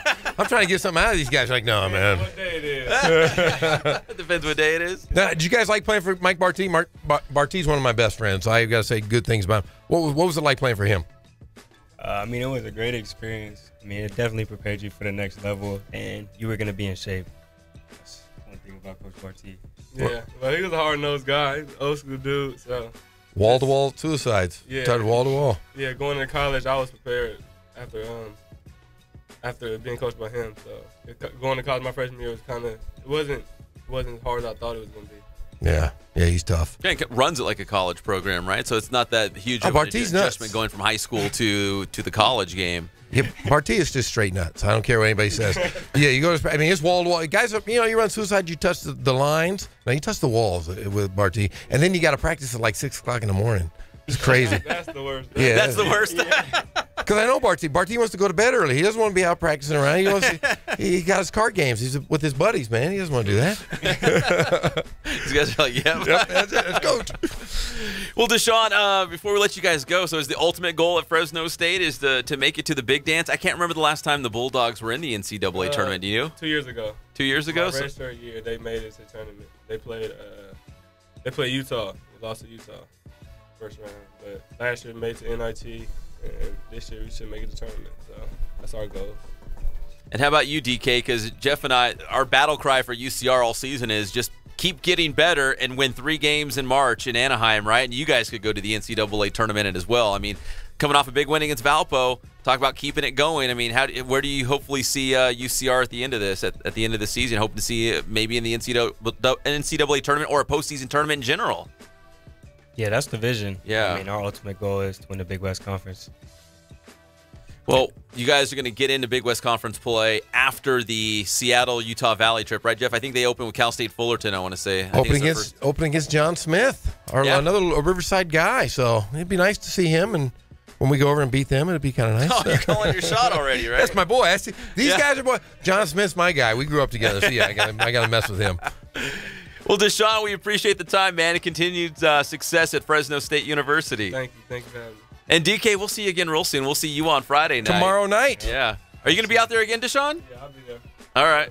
You got to get 40 then. Yeah. Deshon, don't throw up a goose egg. You got to get more than you guys. When you come down, I got 60 points in 2 games. That'd be pretty good. Dikymbe Martin from UC Riverside and Deshon Taylor out of Fresno State, both products of J.W. North High School. When we come back on the Inland Sports Show on Fox Sports IE, 1350 AM. Jim Alexander from the Press Enterprise. We got to ask him about the Rams and the Chargers and the Dodgers and all that good stuff. Yeah, he's been writing some stuff. Yeah. A lot of stuff. So every couple of weeks we bring in Jim and he gives us his insight. He was there last night. He didn't see Rick Smits. No. Did you guys see Rick Smits? Did you guys see him? They're a little young. He looked like he was wrestling hogs. Seriously. You don't know who Rick Smith is? Come on, man. He played with Reggie Miller on those great Indiana He had a Pacers mullet teams. when he played. He's the Flying Dutchman. He was 7'4". I probably know it is, but I don't know him by it. Oh, he's like 7'4". He stood out like a sore thumb last night at the game. Yeah, big man. Yeah, he was a good player. He was really good. He and Reggie Miller were the 2 key players on those Indiana Pacer teams that were so good. Yeah, he just was an ugly dude with a big skullet. That big mullet. Yeah. We'll be right back. It's the one and only Inland Sports Show on Fox Sports IE 1350 AM. Welcome to the local sports leader in the Inland Empire, the Inland Sports Show. You can find us on Fox Sports IE 1350 AM every single Saturday at 11 a.m. plus live and amplified around the world on the Inland Sports channel on YouTube. And if you haven't already, hit that subscribe button. This is Kenny Clark from the Green Bay Packers, and you're watching the Inland Sports Show. Inland Sports is the undisputed sports leader.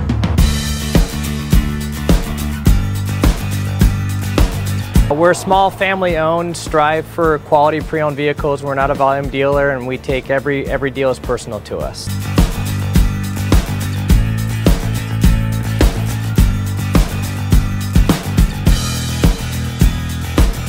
We're a low-stress environment. We're not a pressure sales house. If you want to shop us, you're more than welcome to shop us. We have, like I said, great rates, competitive financing, a lot of one-owner, clean Carfax, clean title vehicles.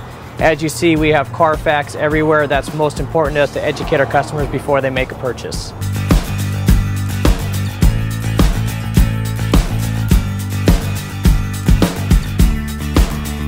We're right off of Ontario, right off a couple exits off the 15 freeway, off Cajalco, off El Cerrito, and we're right on the main drag going into Dos Logos and the Crossings.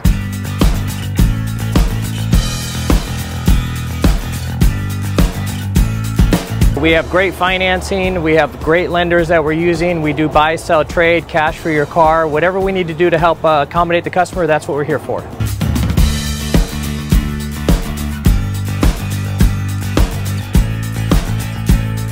We have a little bit of everything. We start at about $69.95 and go all the way up to $100,000. We have Escalades, we have commuters, we have pickup trucks, we have Jeeps, sport utilities, and if we don't have it, our specialty is finding you exactly what you're looking for.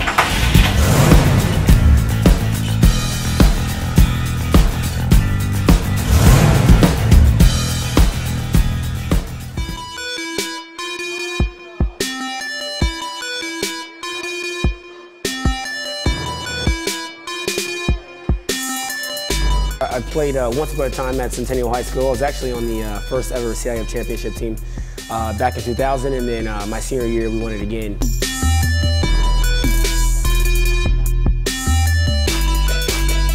I'd say that's my passion because I've done it. You know, I know exactly where these athletes are at. I know what their mindset is right now. I know how hard it is to, number one, find a performance coach who can take you to the next level.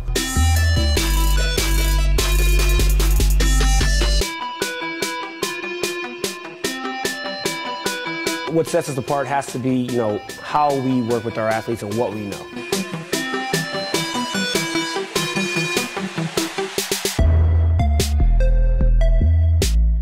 We can take an athlete and you know, help them reach their athletic potential, you know, help them, you know, prevent injuries, help get them stronger.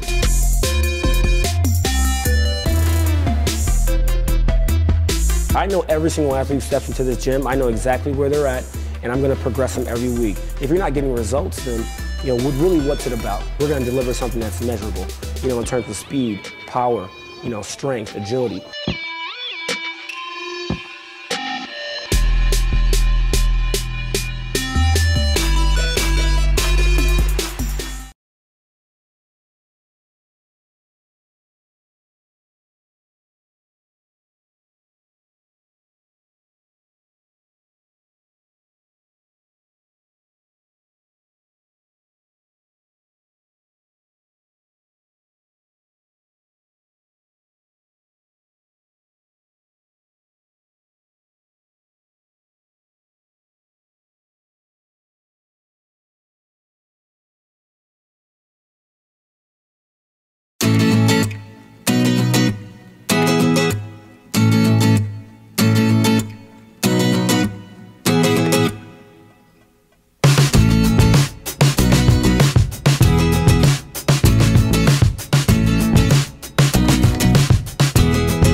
We're back to the Inland Sports Show. Here are your hosts, Pep Fernandez and Jeff Corum. Welcome back to the Inland Sports Show on Fox Sports IE 1350 AM. Jeff, think about it. We had the leading scorer for UC Riverside and the leading scorer for Fresno State in the same room at the same time right here on the one and only. Yeah, and both play, they're both North kids. And we were talking a little bit off the air earlier. If we took all those North guys and combined a team, they could still, compete very well in college on the West Coast here in the Big West, the Mountain West. Any of these Wests, they would have done well. Well, you know what? We'll just beat LeVar Ball to the punch. We'll just grab all the North guys. We'll start our own team, our own league. That's what we said. Yesterday we had all these football guys that came in and signed scholarships. Well, if they ever decide to leave, we're going to start Inland Sports University, and we're because the goofy schools are they're all popping up. There used to be one in San Bernardino, the American Sport University or whatever it was. That was. But there's we looked up something today. Los Angeles University is another school that popped up.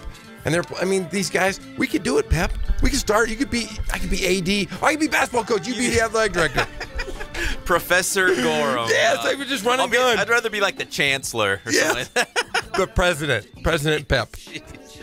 Welcome back to the one and only Inland Sports Show on Fox Sports IE 1350 AM. It's a big Thursday, a lot going on across the Inland Empire as we bring in esteemed columnist Jim Alexander from the Press Enterprise, who we just saw last night. We did. UC Riverside Sat right next to us. Game. See, I like Jim because he's got to write on a full stomach.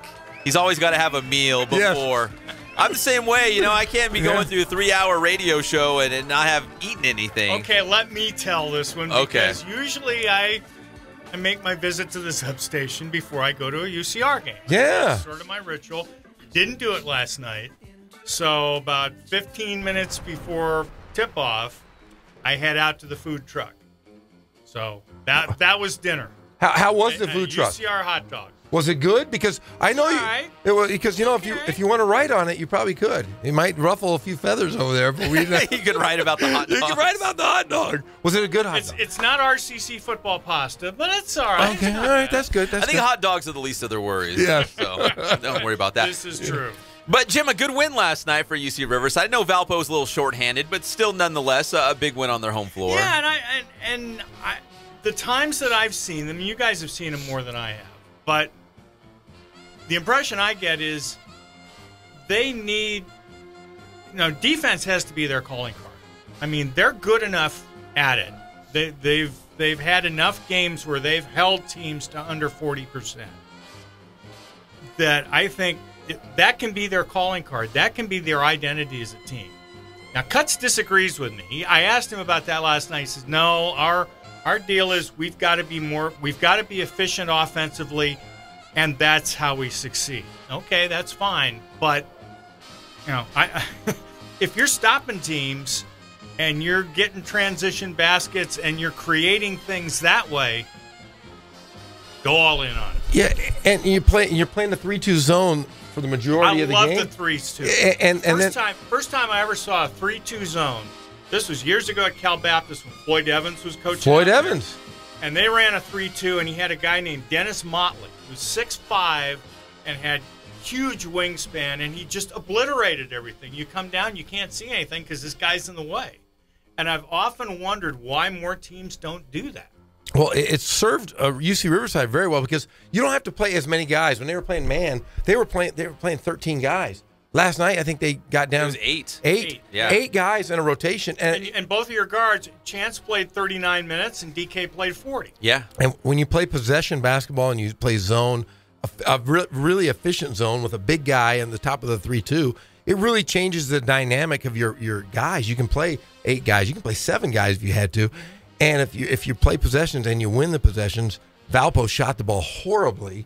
Riverside, I thought, had a good game plan. Walk the ball down the floor. If you get an easy layup, you take it. If not, pick your spots, pick your poison, and they did well last night. The thing is, using the zone, it kind of reduces the burden on the big guys too. Yes, because you're playing two bigs most of the time.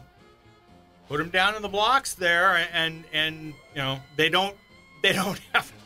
I don't want to say they don't have to work as hard, but it reduces some of the burden. Yeah, it's a matchup. It's basically a matchup. It's man principles into a 3-2. It's pretty good defense. Yeah. So we got Jim Alexander here from the Press Enterprise on the Inland Sports Show on Fox Sports IE 1350 AM. We're also coming down the home stretch of the NFL season. And Jeff's Rams-Chargers Super Bowl took a real big hit this last week, Jeff. Yes, it did. I don't know if it's going to happen, Jeff. I got to break the news to you. It's a long shot right now. I feel for the Chargers. They're going to do it. I hope you did. I hope you did not go to Vegas and back that up with any money. No, I don't. I have to have money. I have like change in my pockets. There you go. That's a good way to look at life. Yeah, my wife doesn't give me any money. She gives me like $10 a week and says, "Go out and like allowance." Yes, that's it. Make it straight. I would ask what you do to ask for an allowance increase, but no, I'm not going there. No, I got to mow the lawn. Got to mow the lawn, wash the dishes, clean do the laundry. pool. Yeah. But Jim, what is it about the Chargers that I call them the best worst team? They always seem like to get everyone's expectations up. Like, hey, this could be the year. The Chargers look pretty good. They bounce back from a slow start, get everyone excited, and it looks like they're just going to come up a little bit short again. I mean, is that like a repeated theme here? It is. I mean, and it's uncanny because that seems to be the hallmark of this franchise. That they'll get off to a rotten start, or they'll lose a bunch of close games, and then they'll get into that mid-season groove, and Rivers is throwing touchdown passes and not throwing a lot of picks, and they're beating teams, and okay, maybe they're teams they should be beating, but they kind of tantalize you. They get you thinking, okay, maybe they just enough, right? Maybe they can do another thing where they go from 4-8 to 8-8 and win the division and whatnot. And then they face one, like they did last week in Kansas City. That's a tough place to win, Arrowhead. But still, I think the Chargers were the hotter team, right? I mean, the Chargers, they were on a roll. The Chargers were favored as the road team. So tough. With their season on the line, and to lay an egg like that, just not good. So Jeff. So now, and like I say, when they had us do predictions at the start of the season, they had a bunch of us do, and they published them, and I said Chargers third place. I figured they'd be 9-7, and they just missed the playoffs. And that looks like it's what is going to happen. I mean, but second place, right? Maybe in the division. They'd probably be second place. But the Jets are beatable this week. Yep. The Raiders are beatable next week, even though it will be the last of their 16 road games, 8 of which are in StubHub. But they can win them both, and it's not going to matter. I mean, unless everything breaks their way. They're in another of those positions where, well, we can win 2, but if this happens, or if this happens, or if this team beats this team, or what have you. I mean, they're all Rams fans this week because the Rams play Tennessee. I see. Call it wishful thinking, but I was hoping that Chargers-Raiders game in that final week would have like a playoff spot on the line. Not only did they hate each other, but I thought, you know what, that could be a spot. I was too, and it almost was, except for the width of an index card. That's true. That is true. Amazing? Was that an amazingly ridiculous way to determine a first down the other night in the Dallas game? Yeah, I think they actually asked the head official or whatever at the corporate office, hey, is that protocol? Like, is that something you guys would do if you just don't know? And they're like, no, that was his thing. That was his own thing. And I think it came out that that's the last time that's going to happen. Well, I think they said an official used a credit card before. Did you? I don't know. I haven't seen video of this, but they said there was another official before years ago that pulled out a credit card. Why he had a credit card in his pocket, I don't know. But he pulled out a credit card and did the same thing, slid it in there to see if there was space between the football. So I don't know. And it came back that he owed money. Yeah. Yeah. I didn't know those guys had pockets. I just thought they had a pocket just for the. You're like, for the flag, and that was it. Like yoga pants. Yeah. Right. Well, when I wear my yoga pants, I definitely keep my wallet in it. That's not a with all that money, it's a very thin wallet because there's no money in there. Meanwhile, the Rams. The Rams! Wow. Okay, Jim. So I think everyone is kind of aboard that Ram, all aboard the Ram train right now, because if you go into a place like Seattle, that place is not easy to win. I was talking to Jeff the other day. In my wheelhouse in the 80s and 90s football, there's a couple stadiums that I just felt like it was almost impossible to win at. For me, it was always San Francisco because I was a 49ers fan back in the day, Montana, young. Arrowhead, and Mile High. Like those three places, in my mind, I was kind of brainwashed that way that you just don't go in there and win. Nobody wins in those places. In modern day, Seattle was that new Candlestick Park to me. Oh, yeah. And it's just such an amazing atmosphere up there, and it goes beyond the stadium. I mean, I was up there last fall for something. I can't – yeah, I was visiting family or what have you.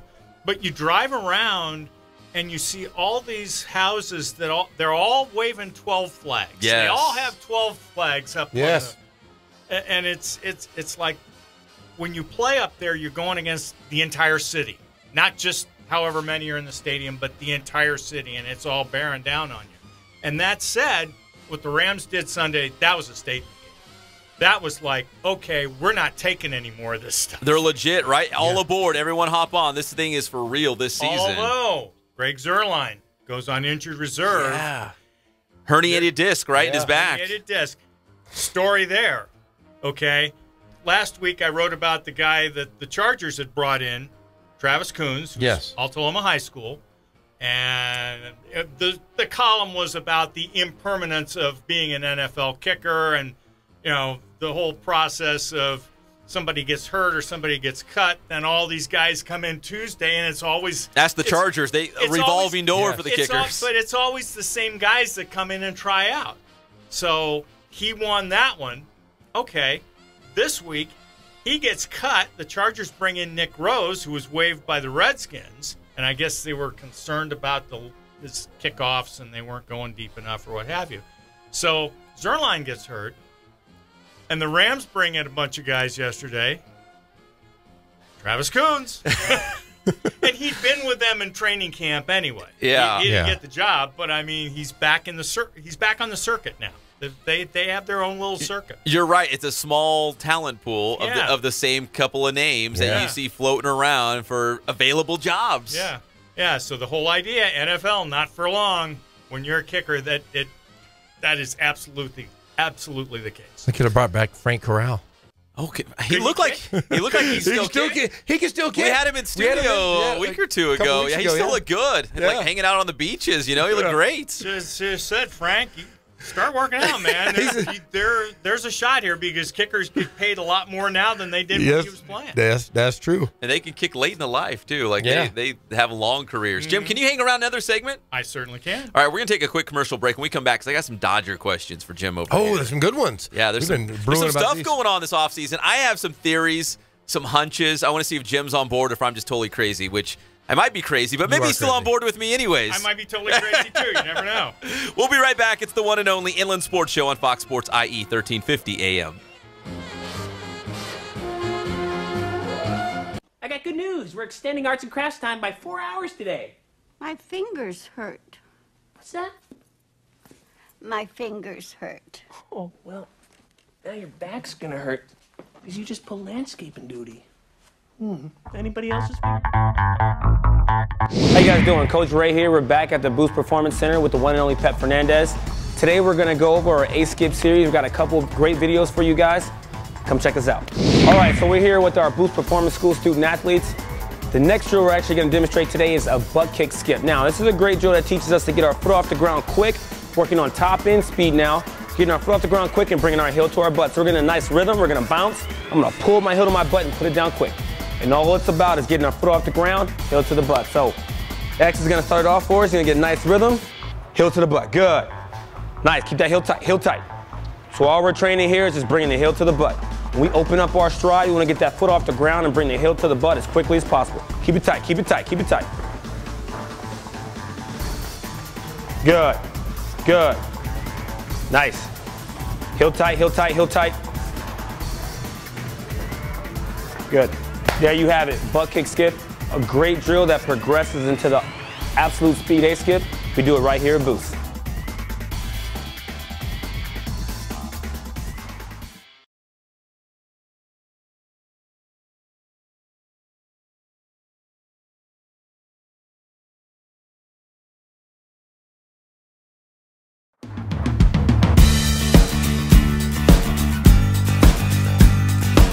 We're a small family-owned, strive for quality pre-owned vehicles. We're not a volume dealer, and we take every deal as personal to us.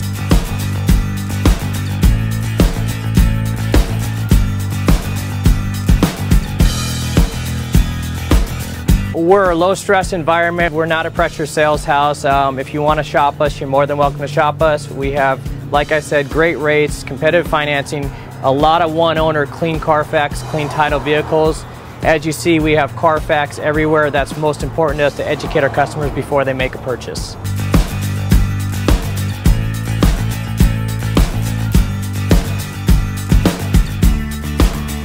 We're right off of Ontario, right off a couple exits off the 15 freeway, off Cajelco, off El Cerrito, and we're right on the main drag going into Dos Logos and the Crossings.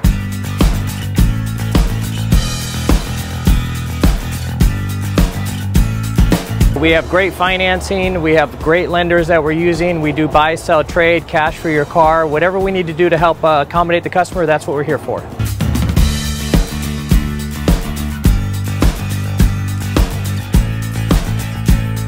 We have a little... How you guys doing? Coach Ray here. We're back at the Boost Performance Center with the one and only Pep Fernandez. Today we're going to go over our A-Skip series. We've got a couple of great videos for you guys. Come check us out. All right, so we're here with our Boost Performance School student athletes. The next drill right here, tight. Good. Good. Nice. Heel tight, heel tight, heel tight. Good. There you have it, butt kick skip, a great drill that progresses into the absolute speed A-skip. We do it right here at Boost.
Now back to the Inland Sports Show. Here's Pep and Jeff.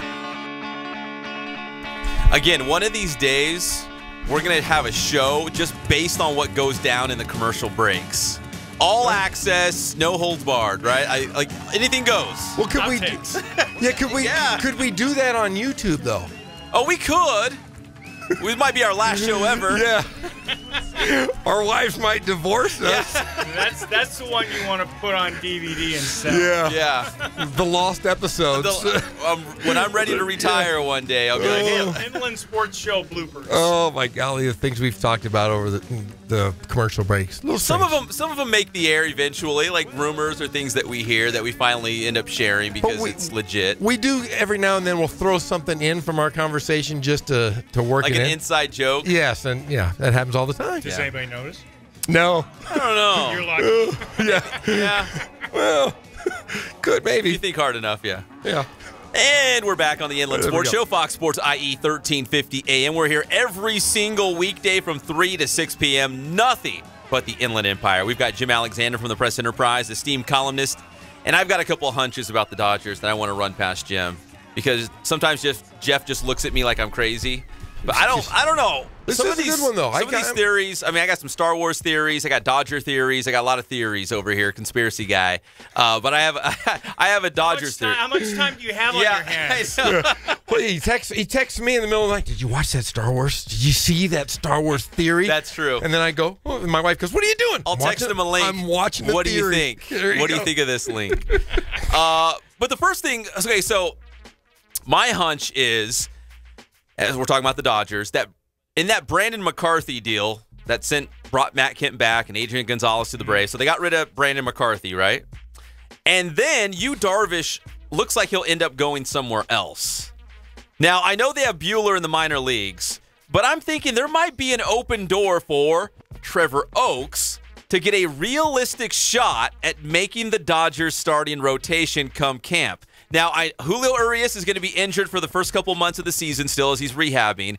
Jim, could we see Trevor Oaks in the Dodgers rotation this year? Funny you should mention. Oh, I'm not crazy. You are crazy. I'm not crazy. He's been on this for a week. I don't know. Well, I talked to him the other day, and we will be having that in the newspaper at some point. Oh, he's on the 40-man now. Mm-hmm. So automatically that sort of enhances his chances to get on that, at least on that Oklahoma City shuttle. So he's going back and forth. And, who knows what's going to happen when he gets to spring training. He was pitching hurt a lot of this past year. he was having some issues with his command and his feel and kind of messed up his oblique. So, and I don't want to give away too much because I'm going to write it in the paper, but he kind of felt frustrated, kind of like it was a lost season. So this is an opportunity coming into spring training, to reestablish himself in that pecking order alongside guys like Ross Stripling and Brock Stewart and all those guys, and to give himself a realistic shot. And, I don't know. I don't have any inside knowledge of what the Dodger decision makers are thinking, but they're not only looking for starters, they're also going to be looking for bullpen help. I mean, Brandon Morrow's gone. Yeah. I mean, who's to say that he couldn't be a middle inning relief pitcher? Yeah, that's true too. I mean, there's a lot of possibilities there, and I think he's, obviously he's talented enough, and he's got a heavy enough sinker. He can get people out. I mean, he could step into one of those roles. I don't know if it's necessarily this year right away, full time. He might get into that situation where you're the guy that comes up when they put somebody on the 10-day DL, which they've proven to be very good at using. But, yeah, he does have a future. Yeah, I think he'll at least get called up because the Dodgers' reputation, just based on what's happened the last couple of years, is they always stock up on all these starting pitchers. And you look at them on paper, you're like, there's not enough room for all these starting pitchers. There's too many pitchers on this team, and it never fails. 1, 2, 3 guys get hurt. They're on the shelf for weeks, and it's like, oh well. Now I see they've got all these extra pitchers because they kind of planned for that. They're not durable. They're not going to be hanging around for a while. Oh yeah, I mean, and they were talking so much about how the Angels were thinking of a 6-man rotation for Ohtani and all that. I mean, with what the Dodgers were doing with their DL last year, they just put a guy on the 10-day DL just to kind of give him a break. Yeah. They had like a 6 or 7-man rotation. They did. They're going, the last 3 years, they've been going through like 13, 14 starting pitchers a year. Yeah, that's and a they've lot made of pitchers. They've made it work. People see that and they think, well, you got a bunch. They're just guys. I mean, how can you do that? But they've found a way to make that work, especially now where a starting pitcher doesn't go past 5 innings. Yeah. A starting pitcher doesn't get to that third. It's not a lot of work. Batting order. Yeah. Yeah. So we had Gary Adcock on the show. Was it earlier this week or last week? Last Jeff? week. Yeah, it's last all week. blur. Yes. We're here every single day, weekdays, 3 to 6 p.m. on Fox Sports IE 1350 AM. But he said he's closely watching some of his Lancers in the minor leagues because there's a race right now. Who's going to be the first Cal Baptist player to make it to the big leagues? And he's got Adam Hofackett with the Halos at AAA. He also has Trevor Oaks in AAA with the Dodgers. There you go. Do you have a front runner? Do you want to make a stab at which one might make it to the bigs first? I'm going to sit that one out. I'm not because the Halos need more help, right? Pitching Pitching wise, a lot of it's going to depend on which pitchers on the major league level break down first. That's true. Now, what do you think of this whole Ohtani circus? Are you excited about this? You mean the Shohei kid? Yes. It's tremendously interesting. He's trying to do something that hasn't been done in a century.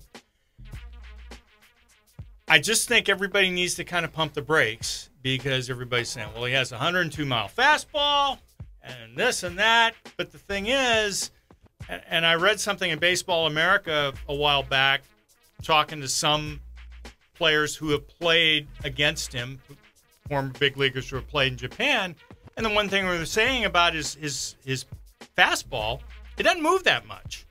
So, I mean, it can come in 102, but if you're in front of it, if it's straight, then it's going out just as fast. Yeah. The exit velocity is pretty amazing, too. So, what does he have stuff-wise? I mean, does he have movement? Does he have secondary and third pitches?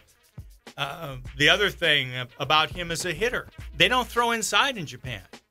You know that when he gets to the big leagues, they're going to come in on him to see what he's got. Yeah, exactly. See what kind of character he has, see if he's going to pick himself up and step back in. So there's a lot of challenges and a lot of things different that he's going to have to learn to deal with. And if he might be able to do it. I hope he can. I mean, it'd be a great story. And they're saying if he's a starting pitcher that when he's in the lineup, he'll be the DH, right? That's what it sounds like. The last I heard, though, is that when he pitches, he will not hit. So which is interesting, right? He would pitch once a week, and then maybe 2 or 3 days a week as a DH. So that would move Albert Pujols to first base. And they say he's ready to play first base again. That's what he's claiming. And he's coming off a great year. Yeah. I'm just not sure about his lower extremities. His durability. He's had foot problems, and when you get up there in age, I mean, God bless Albert Pujols. He's had a great career, but he's getting toward the back end of that big contract, and this was the point at which it was going to become an albatross anyway. Mm-hmm. Just because of his how long can you hold up physically? Yeah, because the lack of production, which, I mean, going back to last year, he had a great year. I mean, kind of flashes of the old Albert Pujols, but again. And how does that translate now if he has to play first base 2 or 3 times a week? Yeah, maybe he's a different hitter if he's playing out in the field constantly like that to make way for Shohei Ohtani. Mm-hmm. So that's going to be interesting to see that dynamic, how that unfolds, because, again, just the novelty of it. I know people are saying, like, oh, it's like Babe Ruth. He can pitch and he can hit. And like you said, slow your roll just a little bit. Pump your brakes. Yeah. We haven't even seen him suit up in a Major League Baseball game. Not even spring training. Nothing. So, the expectations, just temper them just a little bit. But the thing about the Angels, whoever pitches for the Angels, that's a great infield. They've had a busy offseason. Oh, yeah. I mean, now you've got Cozart at third, Simmons at short, Kinsler at second. You got 3 guys who can pick it. They're in the conversation at least. They have really improved themselves, and they've got Upton. They brought Upton back in left field, who is, by the way, represented by Larry Reynolds, Riverside's own. So just thought I'd throw that in. Yeah. But I mean, they've really helped themselves. It's all going to be dependent on how well their pitchers can stay healthy. That's the question mark, right? Because on paper, you look at the lineup, you're like, man, this is a pretty good team. Yeah. But if they have some pitching to go with it, that's what makes you a contender. And by the way, be very afraid. Tim Lincecum is talking about a comeback. He is? Come on. Yeah. No, he's been working out with this Driveline deal up in Seattle. And he is going to do a showcase. He is. Didn't he already do that? He did. Yeah, he did that once before. Was that like last summer? He was like the Salt Lake City Bees, couple years ago, and wound up coming to the Angels, and he was just brutal. Yeah, and his fastball had nothing left. Evidently, he's regained some velocity. I don't know where it came from. He's like Pep size. He's a little bitty guy. He used to throw heat. Yeah, he looks like Kylo Ren. His mechanics, you know, he looked like he was going to throw his arm out. Yeah. Very herky-jerky in his delivery. Didn't Matt Cain just retire? Because we're kind of getting out of that when all the Giants pitchers, when they all came up. Who's the other guy? Tim Hudson. Tim Hudson was another one of those guys with the A's. The thing with the Giants is they're getting old. Yeah. They're getting really old. And there's some impatience up in the Bay Area because, okay, it's been 3 years since they won a World Series. Because they were winning, what was it, every even year? What was it? Yeah. They had a trend going. They were winning the World Series every even year. And Dodger fans aren't real broken up. No. But the best line I saw out of the winter meetings was by John Shea of the San Francisco Chronicle. And it was the day that Stanton was traded to the Yankees. And it was right after Ohtani had signed with the Angels. And he wrote, the Giants had 98 losses this year. And this weekend they just went over 100. They hadn't even played a game, but they're going to have more losses because the rich get richer, right? Yeah. I mean, some of these other teams are loading up, and a lot of it now is based on where the player wants to go, not, to the team. The teams aren't in control anymore. It's the players where they want to go. Yeah, and the Dodgers are kind of in a weird situation because they've had this huge payroll for all this year, but so much of it is dead money. Yeah. And now they're getting rid of a lot of it, and they're under the luxury tax threshold, which is important. But that means that if you have a need, you're limited as to what you can go after. So they might have enough to be able to make a deal at midseason, but I don't anticipate anything else happening this winter. Well, speaking of, I heard something out there that now that Austin Barnes is kind of the established starting catcher for the Dodgers, that they were trying to look for a team to pick up Yasmani Grandal off their hands. I'd heard that too. Talking about saving money and going young. And I don't know what Austin Barnes is making. I have to look it up, but I'm sure it's a lot less than Yasmani Grandal. Barnes is still 2 years away from arbitration, so yes. He'll get a payday. He's got a payday in his future, but right now, he's on the bargain compared to a guy like Yasmani Grandal, who's been around the league for a while. Yes. Exactly. So, but he's already the established guy. We saw that in the postseason. I didn't have to look who was going to start at catcher. We just kind of knew Austin Barnes was going to be behind the plate regardless of who was on the mound. So, are you excited to see? And here's a slight preview. I'm not going to give a whole lot away. Here we go. Talking to Trevor, and we started talking about Austin Barnes, who had caught him in AAA. That's right.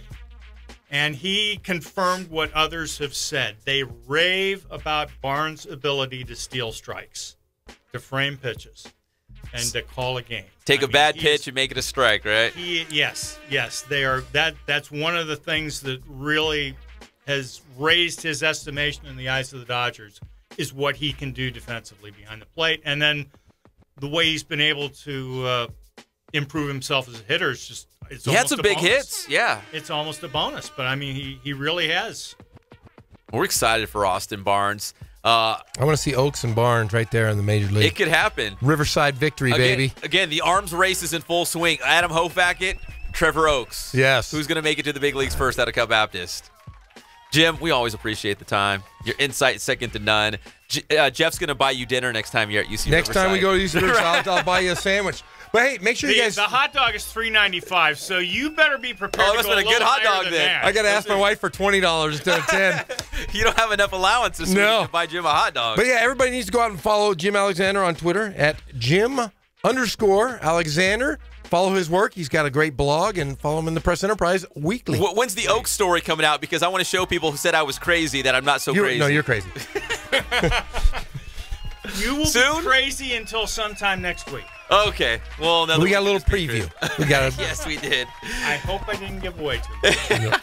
Jim, we always appreciate the time. We appreciate it. Jim Alexander, thank you. Press Enterprise columnist. When we come back, we'll talk a little more NFL. We've got Rick Croy coming on from Cal Baptist University. The Lancers off to a great start. We wouldn't expect anything less out of CBU. And intern Cullen's back. He was going to go to a game. It got canceled. We got to get the lowdown from Cullen. He's out in the hallway just eating Cheez-Its. Cheez-Its. But hey, I was going to say Ritz, but he's eating Cheez-Its. There's none left. He's He went through a whole box. That's how bored he is right now. And after our show, got a big game.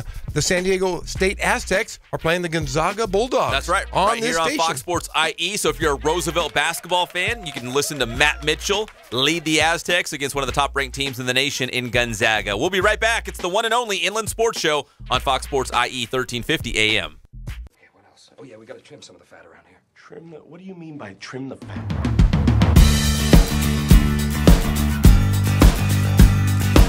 We're small, family-owned, strive for quality pre-owned vehicles. We're not a volume dealer, and we take every deal as personal to us.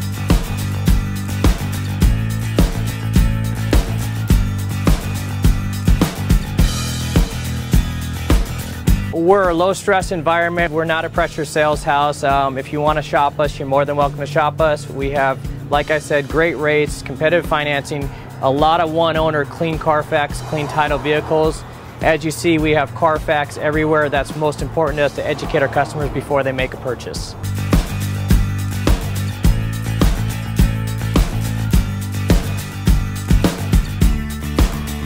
We're right off of Ontario, right off a couple exits off the 15 freeway, off Cajelco, off El Cerrito, and we're right on the main drag going into Dos Logos and the Crossings.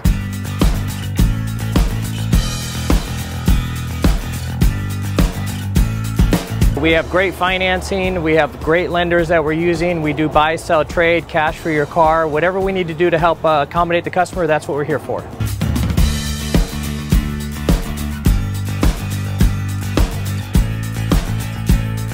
We have a little bit of everything. We start at about $69.95 and go all the way up to $100,000. We have Escalades, we have commuters, we have pickup trucks, we have Jeeps, sport utilities, and if we don't have it, our specialty is finding you exactly what you're looking for.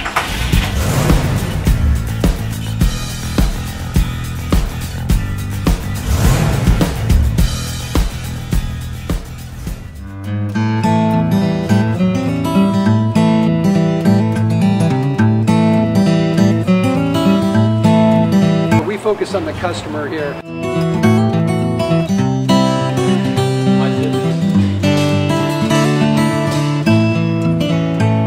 Believe it or not, that is the biggest thing for customers on an oil change. They just want the convenience of coming in, driving in, getting it done, and driving out.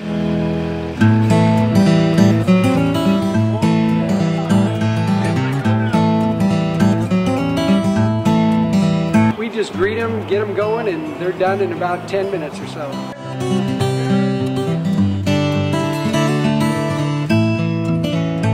We don't push any sales on them. We do the oil change, and I think that's what sets us apart is our customer service. Vacuumed and cleaned your windshield for you as well. Everything's looking pretty good. Come into us one time, believe me, we'll spoil you and you'll be ready to come back the next time.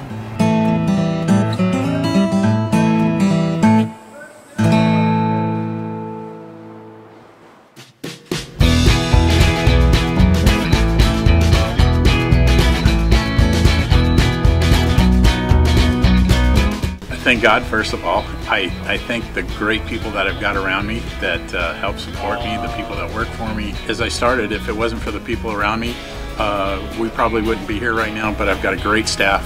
I've got great people that do stuff for us outside the store, and we've been very, very fortunate.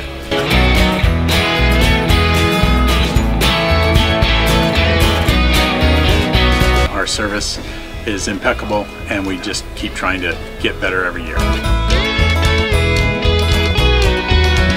We can do online stuff for your teams, as well as, like I said, the screen printing, the embroidery. We also have 3 women that do extra sewing for us, like tackle tool on uniforms, or the bling or rhinestones for different shirts for the ladies. That's why we have certain racks just for certain schools, and the fun about that is that it turns into other schools that may come in here that aren't as close, that we can do stuff for them as well.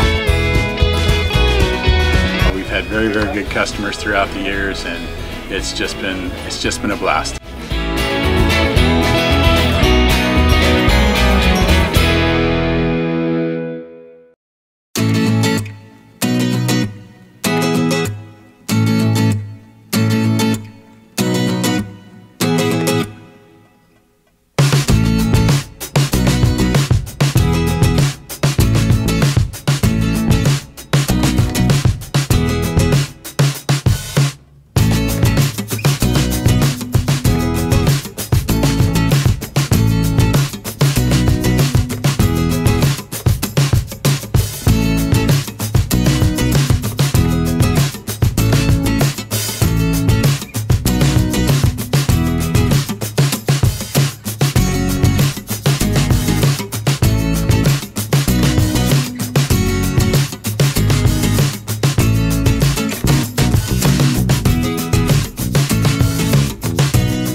Fernandez and Jeff Corum. Where's intern Cullen going? I mean, he's all matching. He's got his box of Cheez-Its. He walks into the room and he just leaves. He had to get my chair for me. Oh, for you. I can't stand that long. I've been standing for like 2 hours. We're all friends here. We love the Inland Empire. Everyone out there listening and watching the show, we appreciate you doing so here on Fox Sports IE 1350 AM. And since we're all friends, we can share some of the stories behind the scenes. I stand for 3 hours. Yes. I'm too squirrely. I cannot sit down. I can't. I'm too squirrely, right, Greg? He knows what I'm talking about. Dude, my knees swell up like. I mean, seriously, if I stand up like tonight, I'm gonna go home and have to ice my knees after doing like this you show. played a game. I do. Like no you were joke. battling Rick Smits in the post for 2 hours. Hey, I look like Rick. Play like Jimmy. Play like Jimmy. Hey, don't make fun of Jimmy Smits, man. He was in Star Wars. Yeah, but man, he was also on NYPD Blue. Remember that show? I do remember. I didn't watch it, but I do remember it. He was also in Dexter. But yes, he was also the leader of Alderaan, which he blew up. What was his name in Star Wars? He was the Jimmy Smith. He was Organa. Bail Organa. Bail Organa. Hey, look at that. Yeah, so it was. Here comes the Jeff Corum dance. Yeah. But yeah, he was Bail Organa. So Princess Leia's like stepdad. Stepdad. Yeah, because he raised her. Yes, he did. Yeah. So no, spoiler free. Everyone knows that. That's old news. That's from the prequel. Hey, Boba Fett got killed again in this movie. The Last Jedi. Admiral Akbar's in it. Yeah. Yeah. See, that's not a spoiler. No. But what happens to him, Dad? You gotta stop. I got my oldest daughter coming home from school, and she's saying, "Hey, Dad, I heard this, and that," and I was like, that's not true. That's not true. But that one is true. You got to keep your mouth closed because don't tell Mom. Mommy and Ellie and everyone else in our family has not seen Star Wars. You got to keep your mouth closed because we're gonna go as a family and enjoy it all together. Because some of those stuff that the kids are spreading rumors at school, and 90% is false. It's not true. Yeah. But some of the juicy stuff is. Well, I was sitting on spoilers before I saw the movie, and then it didn't even happen. I was like, yeah, because that would have really hurt my feelings if I had saw if it really would have transpired. You know what, though? I'm liking the movie a little better than I did when I saw it the first time. But not much better, to be honest with you. Shout out to Coach Agno at Aquinas High School. So I was there for the signing ceremony for our guys Jasper and Joshka today, right? So I saw Coach Agno, and he looks at me, and he kind of has this look of like, oh. So he felt like I did? And you did? Yeah. He said that, I'm still digesting it. Damn millennials. And he's like, you know what the problem is, and he nailed it, and I think I've said this myself, is that based on, I don't know, all the theories you read, based on the trailers that we saw, based on the things what we were reading and hearing, we had certain expectations of how we thought The Last Jedi was going to play out. Yeah, you can't. And it wasn't. No. And it didn't play out like that. I am forbidding you to look at all those theories anymore. No more theories for you. You're done. Because this is going to be 2 years. I'm going to get theories 3 times a day from you for 2 years. For episode 9. And I'm not even looking forward